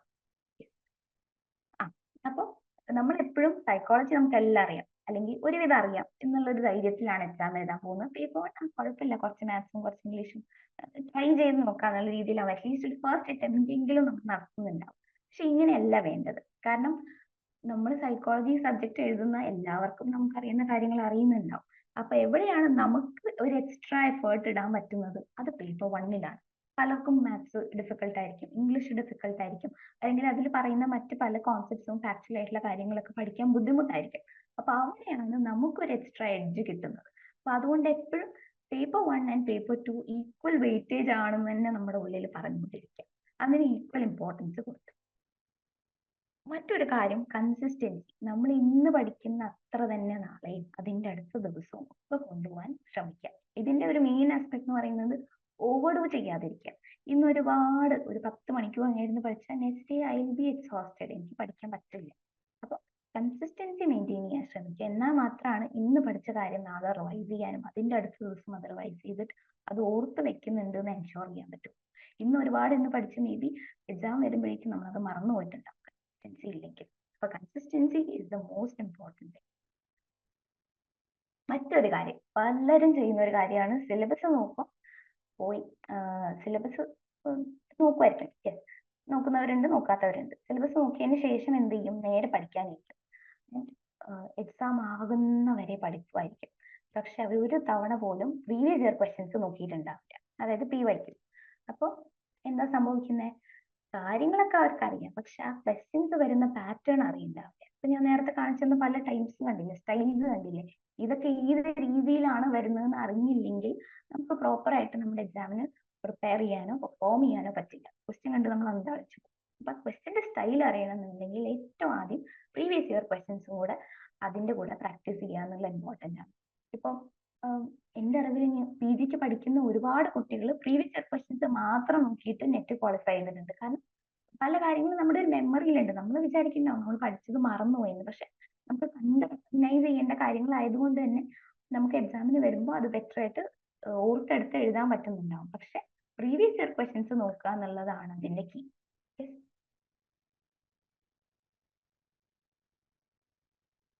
മറ്റൊരു കാര്യം എന്ന് പറയുന്നത് നോളജ് മാനേജ്മെന്റ് പ്ലാൻ. നമ്മൾ ഇങ്ങനെ പഠിച്ചു പോകുന്നുണ്ട്, എന്താ പഠിക്കുന്നത് എവിടെയാ തീരുന്നതെന്നൊന്നും നമുക്കൊരു ഐഡിയ ഇല്ല. വ്യക്തമായിട്ട് നമ്മുടെ സിലബസിന്റെ ഒരു പ്രിന്റ് ഔട്ട് എടുത്ത് വെച്ച് ഏതൊക്കെ ടോപ്പിക്കിൽ ഏതൊക്കെ സബ് ടോപ്പിക്സ് ആണ് നമ്മൾ കംപ്ലീറ്റ് ചെയ്യുന്നതെന്ന് മാർക്ക് ചെയ്ത് അറിഞ്ഞു പോവുക. ഏതാണ് നിങ്ങൾ പഠിച്ചത്, ഏതാണ് നിങ്ങൾ പഠിക്കാത്തത് എന്നറിഞ്ഞ് അത് മാനേജ് ചെയ്ത് അതിനെ ഇമ്പ്രൂവ് ചെയ്ത് മുന്നോട്ട് പോകാനാണ് ശ്രമിക്കേണ്ടത്. ജസ്റ്റ് ഇങ്ങനെ എന്തൊക്കെയോ വാരി വലിച്ച് പഠിച്ചാൽ നമുക്കൊരു ഓർഗനൈസ്ഡ് ആയിട്ട് ഇരിക്കില്ല. നമ്മൾ എന്താണ് പഠിച്ചത് എന്ത് പഠിച്ചില്ല എന്നുള്ളതിനെ പറ്റി നമുക്കൊരു ഐഡിയ ഉണ്ടാവും. ലാസ്റ്റ് മിനിറ്റിലാവും ഈ ഇത്രയും ടോപ്പിക്സ് ഉണ്ടല്ലോ എന്നുള്ളത് ഒരു തിരിച്ചറിവ് നമുക്ക് ഉണ്ടാവുന്നത്. അപ്പൊ ഇത് വളരെ ഇമ്പോർട്ടൻ്റ് ആണ്. നെക്സ്റ്റ്, ഇത് പലരും ചെയ്യുന്ന കാര്യമാണ്. ചിലപ്പോൾ ഒരു JRF ക്വാളിഫൈ ചെയ്ത ഒരാളുടെ ടോക്കൊക്കെ കേട്ട് അയാൾ ഒരു ദിവസം 10 അവർ പഠിച്ചിട്ടുണ്ട്, അങ്ങനെയാണ് പുള്ളിക്ക് JRF കിട്ടിയെന്നൊക്കെ പറഞ്ഞിട്ട് നമ്മൾ വളരെ അൺറിയലിസ്റ്റിക് ആയിട്ടുള്ള ടൈം ടേബിൾ അങ്ങ് സെറ്റ് ചെയ്യും. പക്ഷെ നമ്മുടെ ലൈഫ് എങ്ങനെയായിരിക്കും? മേ ബി നമ്മളൊരു മദർ ആയിരിക്കും, നമ്മൾ വർക്ക് ചെയ്യുന്നുണ്ടാവും, നമ്മൾ കോളേജിൽ പോകുന്നുണ്ടാവും, ഇങ്ങനെ ഒരുപാട് മൾട്ടി ടാസ്കുകൾ നമ്മൾ ഒരുമിച്ച് കൊണ്ടുപോകുന്നുണ്ടാവും. അപ്പൊ എപ്പോഴും നമ്മളെ മറ്റ് ആക്ടിവിറ്റീസ് കഴിഞ്ഞിട്ട് എന്ത് ടൈം ബാക്കിയുണ്ട് എന്ന് നോക്കിയിട്ട് അതിന് അനുയോജ്യമായിട്ടുള്ള ടൈം ടേബിൾ സെറ്റ് ചെയ്യും. ഇത്ര അവേഴ്സ് നമ്മൾ സ്പെൻഡ് ചെയ്യുന്നു എന്നുള്ളതിനേക്കാളും ആ അവേഴ്സിൽ നമ്മൾ എന്ത് പ്രൊഡക്റ്റീവ് ആയിട്ട് ചെയ്യുന്നു എന്നുള്ളതിലാണ് ഇമ്പോർട്ടൻസ്. അപ്പൊ ആ സമയത്ത് നമ്മൾ നേരത്തെ പറഞ്ഞ പോലെ വളരെ സ്പെസിഫിക് ആയിട്ടുള്ള ഗോൾസും വളരെ ഓർഗനൈസ്ഡ് ആയിട്ടുള്ള രീതിയിൽ ഒരു ടൈം ടേബിളും സെറ്റ് ചെയ്തിട്ട് ഇരിക്കുകയാണെങ്കിൽ അതായിരിക്കും കൂടുതൽ ബെനിഫിഷ്യൽ ആവുക. ഇനി പലപ്പോഴും ഫെയിലിയർ ഉണ്ടാവുന്നതിന്റെ കുറച്ച് റീസൺസ് ആണ് നമ്മൾ ഇവിടെ പറയുന്നത്. ഒന്നാമത്തെ കാര്യം ഞാൻ നേരത്തെ പറഞ്ഞ പോലെ സിലബസ് നോക്കിയിട്ടുണ്ടാവില്ല. ഇപ്പൊ എമർജൻസ് ഓഫ് സൈക്കോളജി ഒന്നും നമ്മൾ സിലബസ് നോക്കിയിട്ടുണ്ടെങ്കിൽ അങ്ങനെ ഒരു കാര്യത്തിനെ പറ്റിയേ നമ്മൾ അറിയില്ല. കാരണം നമുക്ക് നമ്മുടെ PG സമയത്തൊന്നും ഇത്തരം ടോപ്പിക്സ് നമുക്ക് പഠിക്കാനില്ല. നമ്മൾ ആ ഒരു അറിവ് വെച്ച് പോയിട്ടുണ്ടെങ്കിൽ നമ്മൾ പണി കിട്ടും. മറ്റൊരു കാര്യം ഇൻകൺസിസ്റ്റൻസി. ഞാൻ നേരത്തെ പറഞ്ഞ പോലെ നിങ്ങൾ ഇന്ന് പഠിക്കും, നാളെ പഠിക്കില്ല, പിന്നെ ഇന്നും ഒരു ദിവസം അയ്യോ എക്സാം ഉണ്ടല്ലോ എന്ന് വിചാരിച്ചെടുത്ത് നോക്കും. ഇത് നമ്മുടെ ഫെയിലിയറിലേക്ക് ലീഡ് ചെയ്യാൻ ചാൻസ് ഉണ്ട്. മറ്റൊന്നാണ് സ്ട്രെസ് ആൻഡ് ആൻസൈറ്റി. പഠിച്ച കാര്യങ്ങൾ മറന്നു പോകാൻ ഇത് വളരെ ക്രൂഷ്യൽ ആയിട്ടുള്ള ഒരു റോള് പ്ലേ ചെയ്യുന്നുണ്ട്. സ്ട്രെസ്സും ആൻസൈറ്റിയും നിൽക്കുന്നുണ്ടെങ്കിൽ. മറ്റൊന്ന് ടൈം മാനേജ്മെന്റ്, പിന്നെ പ്രീവിയസ് ഇയർ ക്വസ്റ്റ്യൻസ് ചെയ്തിട്ടില്ലെങ്കിൽ അത് പ്രാക്ടീസ് ചെയ്തിട്ടില്ലെങ്കിൽ അത് നേരത്തെ പറഞ്ഞ പോലെ ക്വസ്റ്റ്യൻസിന്റെ സ്റ്റൈൽ അറിയില്ല. And last one inadequate source utilisation. അപ്പൊ നമുക്ക് ഒരുപാട് ഫ്രീ റിസോഴ്സുകൾ ഉണ്ട്, യൂട്യൂബ് ചാനൽസ് ഉണ്ട്, നമുക്ക് പ്രീവിയസ് ഇയർ ക്വസ്റ്റ്യൻസ് കിട്ടുന്ന ഒരുപാട് സൈറ്റ്സ് ഉണ്ട്, എല്ലാം നിങ്ങളുടെ കയ്യിലുണ്ട്. നിങ്ങൾ ഫോണിൽ ഇങ്ങനെ ഡൗൺലോഡ് ചെയ്ത് വെച്ചിട്ടുണ്ട്, നിങ്ങളുടെ കയ്യിലുണ്ട്, നിങ്ങൾക്ക് അറിയാം. പക്ഷെ അതിന് നിങ്ങൾ യൂട്ടിലൈസ് ചെയ്യുന്നില്ലെങ്കിൽ അതും നിങ്ങളെ ഫെയിലിയറിലേക്ക് ലീഡ് ചെയ്യും. കറക്റ്റ് ആയിട്ട് കിട്ടുന്ന റിസോഴ്സുകളെ നമുക്ക് വേണ്ട രീതിയിൽ യൂട്ടിലൈസ് ചെയ്യാൻ അറിയുക എന്ന് പറയുന്നതും ഒരു സ്കില്ല് തന്നെയാണ്. ഇനി ഐഫറിൽ നമ്മൾ എങ്ങനെയാണ് ഇത്തരം പ്രോബ്ലംസിനെ എല്ലാം ഓവർകം ചെയ്യാൻ വേണ്ടി സ്റ്റുഡൻസിനെ ഹെൽപ്പ് ചെയ്യുന്നതെന്നാണ് നോക്കാൻ പോകുന്നത്. ഏറ്റവും ആദ്യം തന്നെ നമുക്കൊരു ഇമോടെക് എംബെഡഡ് ലേണിംഗ് സിസ്റ്റം, അതായത് AI സപ്പോർട്ടോട് കൂടി ഓരോ സ്റ്റുഡന്റിനെയും നീഡിന് വേണ്ടി ടൈലർ ചെയ്തിട്ടുള്ള കാര്യങ്ങളാണ് നമ്മളിവിടെ പ്രൊവൈഡ് ചെയ്യുന്നത്. രണ്ടാമതായിട്ട് നമ്മുടെ അനീസ് സാർ 2 JRFും 8 സബ്ജക്ട്സിലെ നെറ്റും ഉള്ള ഒരാളാണ്. പുള്ളിയുടെ സപ്പോർട്ടിൽ മറ്റ് ഫാക്കൽറ്റീസും വളരെ എക്സ്പീരിയൻസ്ഡ് ആയിട്ടുള്ള ഫാക്കൽറ്റീസിന്റെ ഒരു സപ്പോർട്ടോട് കൂടിയാണ് ഐഫ്ലൈറ്റ്സിന് വിൻ ചെയ്യാൻ പറ്റുന്നത്. ആൻഡ് സാർ തന്നെയാണ് പേപ്പർ 1ന്റെ ക്ലാസ്സുകളെല്ലാം എടുക്കുന്നത്. മൂന്നാമത്തെ കാര്യം എന്ന് പറയുന്നത് മെന്ററിന്റെ സപ്പോർട്ടാണ്. നമുക്കൊരു 9 to 9 മെന്ററിങ് അവൈലബിൾ ആണ്. രാവിലെ 9 മണി മുതൽ രാത്രി 9 മണി വരെ. അപ്പം അവരുടെ അക്കാഡമിക് ആയിട്ടുള്ള ഡൗട്ട്സ് മാത്രമല്ല, മേ ബി അവർക്ക് അനുഭവപ്പെടുന്ന സ്ട്രെസ്, ആൻസൈറ്റി, ഇമോഷണൽ ആയിട്ടുള്ള സപ്പോർട്ട് എല്ലാം നമ്മൾ പ്രൊവൈഡ് ചെയ്യും. അപ്പം ആ കുട്ടിക്ക് സക്സസിൽ എത്താൻ വേണ്ടിയിട്ടുള്ള, മേ ബി അവരുടെ എയിം നെറ്റ് ആവാം, JRF ആവാം, ഇത് എന്ത് തന്നെയായാലും അതിനവരെ സപ്പോർട്ട് ചെയ്യാൻ എപ്പോഴും മെന്റർ അവരുടെ കൂടെ ഉണ്ടാവും. 1-to-1 മെന്ററിംഗ് ആണ്. എപ്പോഴും അവർക്ക് പേഴ്സണലായിട്ട് കോൾ ചെയ്യാനോ മെസ്സേജ് ചെയ്യാനോ ഒക്കെ ഉള്ള ഒരു പ്ലാറ്റ്ഫോം നമ്മളിവിടെ കൊടുക്കുന്നുണ്ട്. Full time support. ഇനി വേറൊരു കാര്യം, നമ്മൾ ഓരോ കുട്ടിക്കും അനുയോജ്യമായിട്ടുള്ള സ്റ്റഡി പ്ലാൻ നമ്മൾ പ്രൊവൈഡ് ചെയ്യും. അതായത് ചിലപ്പോൾ ഓരോരുത്തർക്കും അവൈലബിൾ ആയിട്ടുള്ള അവേഴ്സ് ഡിഫറെന്റ് ആണ്. ചിലർക്ക് 5 മണിക്കൂർ ഇരുന്ന് പഠിക്കും, ചിലർക്ക് 2 മണിക്കൂറേ കാണും. അപ്പൊ ഇതിന് ഓരോരുത്തർക്കും അനുയോജ്യമായിട്ടുള്ള ടൈലർ മെയ്ഡ് ആയിട്ടുള്ള സ്റ്റഡി പ്ലാൻസ് നമ്മൾ പ്രൊവൈഡ് ചെയ്യാറുണ്ട്. നെക്സ്റ്റ് നമ്മൾ ലേറ്റസ്റ്റ് ആയിട്ടുള്ള പ്രീവിയസ് ഇയർ ക്വസ്റ്റ്യൻസിന്റെ ഒരു ബുക്ക് ഉണ്ട്. അതുപോലെ തന്നെ സ്റ്റഡി മെറ്റീരിയൽ, ഓരോ നമ്മളിപ്പോൾ സിലബസിലെ യൂണിറ്റ് കണ്ട് ഓരോ യൂണിറ്റും ബേസ് ചെയ്തിട്ടുള്ള വളരെ ഡീറ്റെയിൽഡ് ആയിട്ടുള്ള മെറ്റീരിയൽസും നമ്മൾ സ്റ്റുഡൻസിന് പ്രൊവൈഡ് ചെയ്യും. ഇത് കൂടാതെ ഇപ്പോൾ നിങ്ങൾ ആരെങ്കിലും ഒരു ഐഫറിന്റെ ആപ്പിൽ ഫ്രീ ടെസ്റ്റുകളൊക്കെ അറ്റൻഡ് ചെയ്യാൻ വേണ്ടിയിട്ട് ഡൗൺലോഡ് ചെയ്തിട്ടുണ്ടെങ്കിൽ അറിയാം, നമുക്ക് ടെസ്റ്റുകൾക്ക് മാത്രമായിട്ട് ഒരു സ്പെഷ്യൽ സെഷൻ ഉണ്ട്. അവിടെ ആ സെഷനിൽ നിങ്ങൾക്ക് പലതരം ടെസ്റ്റുകൾ കാണാൻ പറ്റും. ദിവസവും വന്ന് പോയിക്കൊണ്ടിരിക്കുന്ന ഡെയിലി ടെസ്റ്റുകൾ ഉണ്ട്. ഓരോ വീക്കെൻഡിലും നമുക്കൊരു മോക്ക് ടെസ്റ്റ് ഉണ്ട്. അതല്ലാണ്ട് മന്ത്ലി മോക്ക് ടെസ്റ്റ് എന്ന് പറഞ്ഞിട്ട് ഒരു ഗ്രാൻഡ് ആയിട്ട് ശരിക്കും ഒരു നെറ്റിന്റെ ഒരു സ്റ്റൈലില് അത്ര തന്നെ ക്വസ്റ്റ്യൻസ് ഉള്ള, അത്ര തന്നെ ക്വാളിറ്റി ഉള്ള ക്വസ്റ്റ്യൻസ് വരുന്ന ഒരു മന്ത്ലി ടെസ്റ്റും ഉണ്ടാവും. അപ്പൊ ഇത്രയും കാര്യങ്ങളാണ് നമ്മൾ ചെയ്യുന്നത്. ജസ്റ്റ് സിലബസ് മാത്രം കവർ ചെയ്യല്ല ചെയ്യുന്നത്. ഒരുപാട് തവണ ക്വസ്റ്റ്യൻസ് പ്രാക്ടീസ് ചെയ്യാനും, ശരിക്കും നമ്മൾ ഒരു കമ്പ്യൂട്ടറൈസ്ഡ് എക്സാം ആണ് നെറ്റിൽ ഉണ്ടാവുന്നത്. അപ്പൊ അതുകൊണ്ട് തന്നെ അതുപോലെ നമുക്ക് ക്വസ്റ്റ്യൻസ് കാണാനും ആ സ്ക്രീനിലെ 4 ഓപ്ഷൻസ് എന്ന് ഒരെണ്ണം ചൂസ് ചെയ്യാനൊക്കെ ഉള്ള ഒരു ലേ ഔട്ടാണ് നമ്മുടെ ആപ്പിൽ അവൈലബിൾ ആയിട്ടുള്ളത്. മറ്റൊന്ന്, നമ്മൾ ഐഫറിൽ എക്സാം നടക്കുന്നതിന്റെ കുറച്ച് ഡേയ്സ് മുൻപായിട്ട് നമ്മൾ ഒരു ER എക്സാം കൂടെ നടത്തും. ഇത് ശരിക്കും നമ്മുടെ തന്നെ ഒരു ഫെലോഷിപ്പ് പ്രോഗ്രാം ആണ്. നിങ്ങൾ ആരെങ്കിലും ഇതിൽ വിന്നർ ആയിട്ട് പിന്നീട് PhDക്ക് വേണ്ടി ജോയിൻ ചെയ്യുന്ന സമയത്ത് നമ്മളെ ഫെലോഷിപ്പ് നിങ്ങൾക്ക് സപ്പോർട്ട് ആയിട്ടുണ്ടാവും. മറ്റൊന്ന്, നമ്മൾ സ്റ്റുഡന്റ് ഗ്രോത്ത് റിപ്പോർട്ട് അവർക്ക് പ്രൊവൈഡ് ചെയ്യുന്നുള്ളതാണ്. ഓരോ സ്റ്റുഡന്റും എത്രമാത്രം വീഡിയോ കംപ്ലീറ്റ് ചെയ്യുന്നുണ്ട്, എത്ര ടെസ്റ്റുകൾ കംപ്ലീറ്റ് ചെയ്യുന്നുണ്ട്, ഇതെല്ലാം നമുക്ക് ഇവിടെ കാണാൻ പറ്റും. ഈ ഡേറ്റ എല്ലാം അവൈലബിൾ ആണ്. അപ്പൊ അത് ബേസ് ചെയ്തിട്ട് ഓരോ കുട്ടിയും എന്തുമാത്രം ഗ്രോ ചെയ്യുന്നുണ്ട്, അവർക്ക് ഇനി എന്തൊക്കെ ഹെൽപ്പ് വേണം, ഏത് ഏരിയാസ് അവർക്ക് സപ്പോർട്ട് കൊടുക്കണം എന്നുള്ള എല്ലാം നമുക്കിവിടെ അറിയാൻ പറ്റും. അപ്പൊ അവരെ ടെസ്റ്റുകളുടെ എല്ലാ മാർക്ക്, ആ ഡേറ്റ എല്ലാം നമ്മുടെ കയ്യിൽ ഉണ്ടാവും. ഇതെല്ലാം ഒരു സാമ്പിൾ പോലെ കാണിക്കുന്നതാണ്. മറ്റൊരു ഫീച്ചർ എന്ന് പറയുന്നത് നമുക്ക് ആക്ടിവിറ്റി ഗ്രൂപ്പ് ഉണ്ട്. ഈ ആക്ടിവിറ്റി ഗ്രൂപ്പിൽ സ്റ്റുഡൻസ് ആണ് മെയിൻ ആയിട്ട് ഇന്ററാക്ട് ചെയ്യുന്ന, വെൻഡറും ഉണ്ടാവും. ഓരോ ദിവസം നമ്മൾ ഓരോ ടോപ്പിക്സ് ചൂസ് ചെയ്ത് ഒരു ആ ടോപ്പിക്സിനോട് റിലേറ്റഡ് ആയിട്ട് വന്നിട്ടുള്ള പ്രീവിയസ് ഇയർ ക്വസ്റ്റ്യൻസും അതിൽ സ്റ്റുഡൻസ് തന്നെ അറിയുന്ന കാര്യങ്ങൾ അവർ ഷെയർ ചെയ്യുകയും ക്വസ്റ്റ്യൻസ് അങ്ങോട്ടും ഇങ്ങോട്ടും ഷെയർ ചെയ്യുകയും ഡൗട്ട്സ് ഉണ്ടെങ്കിൽ അത് ക്ലിയർ ചെയ്യുകയും ചെയ്യുന്ന ഒരു വളരെ സ്റ്റുഡന്റ് ഫ്രണ്ട്ലി ആയിട്ടുള്ള ഒരു എൻവയൺമെന്റ് ആണ് നമ്മുടെ ആക്ടിവിറ്റി ഗ്രൂപ്പിലുള്ളത്. പിന്നെ നമുക്ക് JRF ക്ലബ് ഉണ്ട്. JRF ക്ലബ് എന്ന് പറയുന്നത് നമ്മളൊരു എക്സാമിന് ഒരു കുറച്ച് മാസങ്ങൾ മുമ്പായിട്ട് നമ്മൾ സ്റ്റാർട്ട് ചെയ്യുന്ന ഒരു ഗ്രൂപ്പാണ്. ഇവിടെ വളരെ എക്സ്റ്റെൻസീവ് ആയിട്ടുള്ള ഒരു പ്രാക്ടീസ് ആണ് നമ്മളിവിടെ ചെയ്യുന്നത്. പ്രീവിയസ് ഇയർ ക്വസ്റ്റ്യൻസും അതിൽ വരുന്ന കോൺസെപ്റ്റ്സും എല്ലാം ഡിസ്കസ് ചെയ്തുകൊണ്ട് സ്റ്റുഡൻസിനെ കൂടുതൽ എക്സാമിലേക്ക് അടുപ്പിക്കാം, അതിനുവേണ്ടി പ്രിപ്പയർ ചെയ്യാൻ വേണ്ടിയിട്ട് നടത്തുന്ന ഒരു കോൺസെപ്റ്റ് ആണ് JRF ക്ലബ്. നമുക്ക് പേപ്പർ 1ന്റെ 5 AM ക്ലബ് എന്ന് പറഞ്ഞിട്ട് രാവിലെ തന്നെ ഉണ്ടാവുന്ന ഒരു ക്ലാസ്സും ഉണ്ടാവും. സൈക്കോളജി നമുക്ക് സബ്ജക്ട് പേപ്പർ 2ൽ വരുന്ന സബ്ജക്റ്റ് ആണെങ്കിൽ അതിന് രാത്രിയാണ് ക്ലാസ്സുകൾ ഉണ്ടാവുക.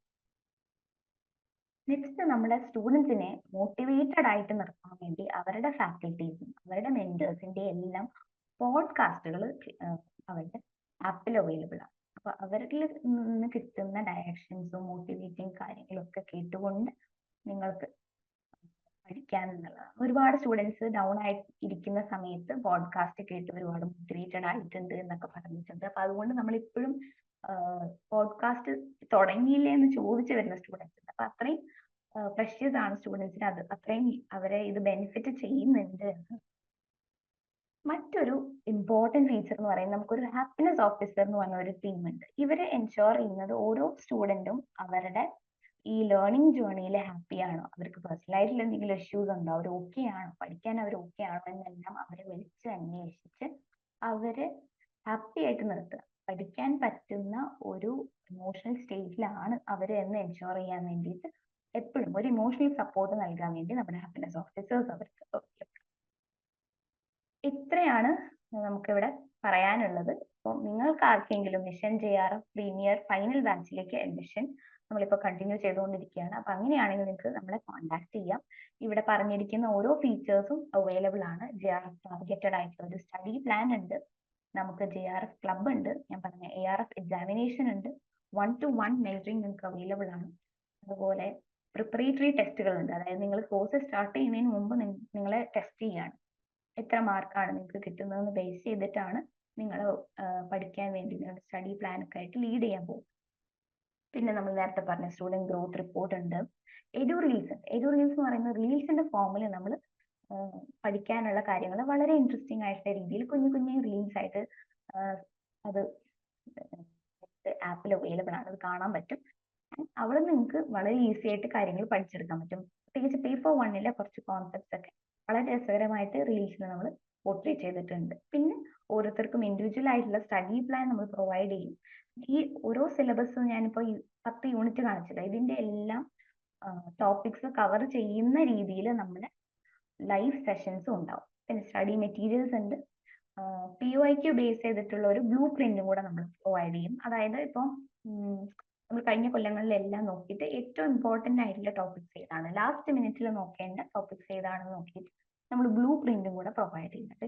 ഇത്രയും ഫീച്ചേഴ്സ് അവൈലബിൾ ആയിട്ടുള്ള നമ്മുടെ മിഷൻ JRF പ്രീമിയർ ബാച്ചിലേക്ക് ജോയിൻ ചെയ്യാൻ നിങ്ങൾക്ക് ഇൻട്രസ്റ്റ് ഉണ്ടെങ്കിൽ ഈ കാണുന്ന നമ്പറിൽ കോൺടാക്ട് ചെയ്യുക. യെസ്, അത്രയാണ് ഈ ഒരു സെഷനിൽ പറയാൻ ഉദ്ദേശിച്ചിട്ടുണ്ടായിരുന്നത്. എന്തെങ്കിലും ഡൗട്ട്സ് ഞാനിപ്പോ ഈ പറഞ്ഞ കാര്യങ്ങളിലാണെങ്കിൽ അത് അല്ല, വേറെ എന്തെങ്കിലും കാര്യങ്ങൾ നിങ്ങൾക്ക് നെറ്റ് ബേസ് ചെയ്തിട്ട് എന്ത് ഡൗട്ട്സ് ഉണ്ടെങ്കിലും ചോദിക്കാം.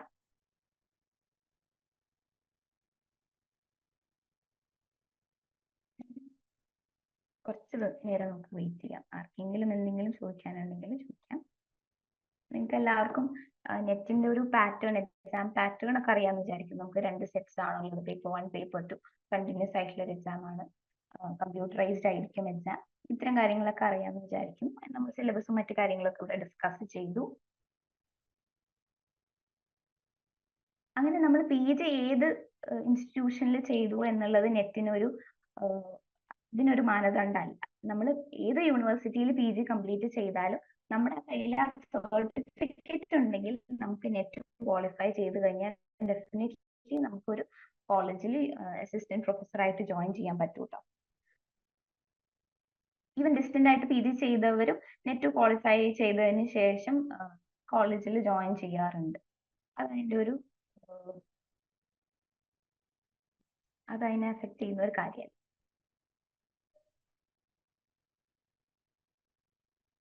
അപ്പം ആർക്കും ഡൗട്ട്സ് ഇല്ല എന്ന് വിചാരിക്കുന്നു. അങ്ങനെയാണെങ്കിൽ നമുക്ക് നമ്മുടെ സെഷൻ വൈൻഡ് അപ്പ് ചെയ്യാം.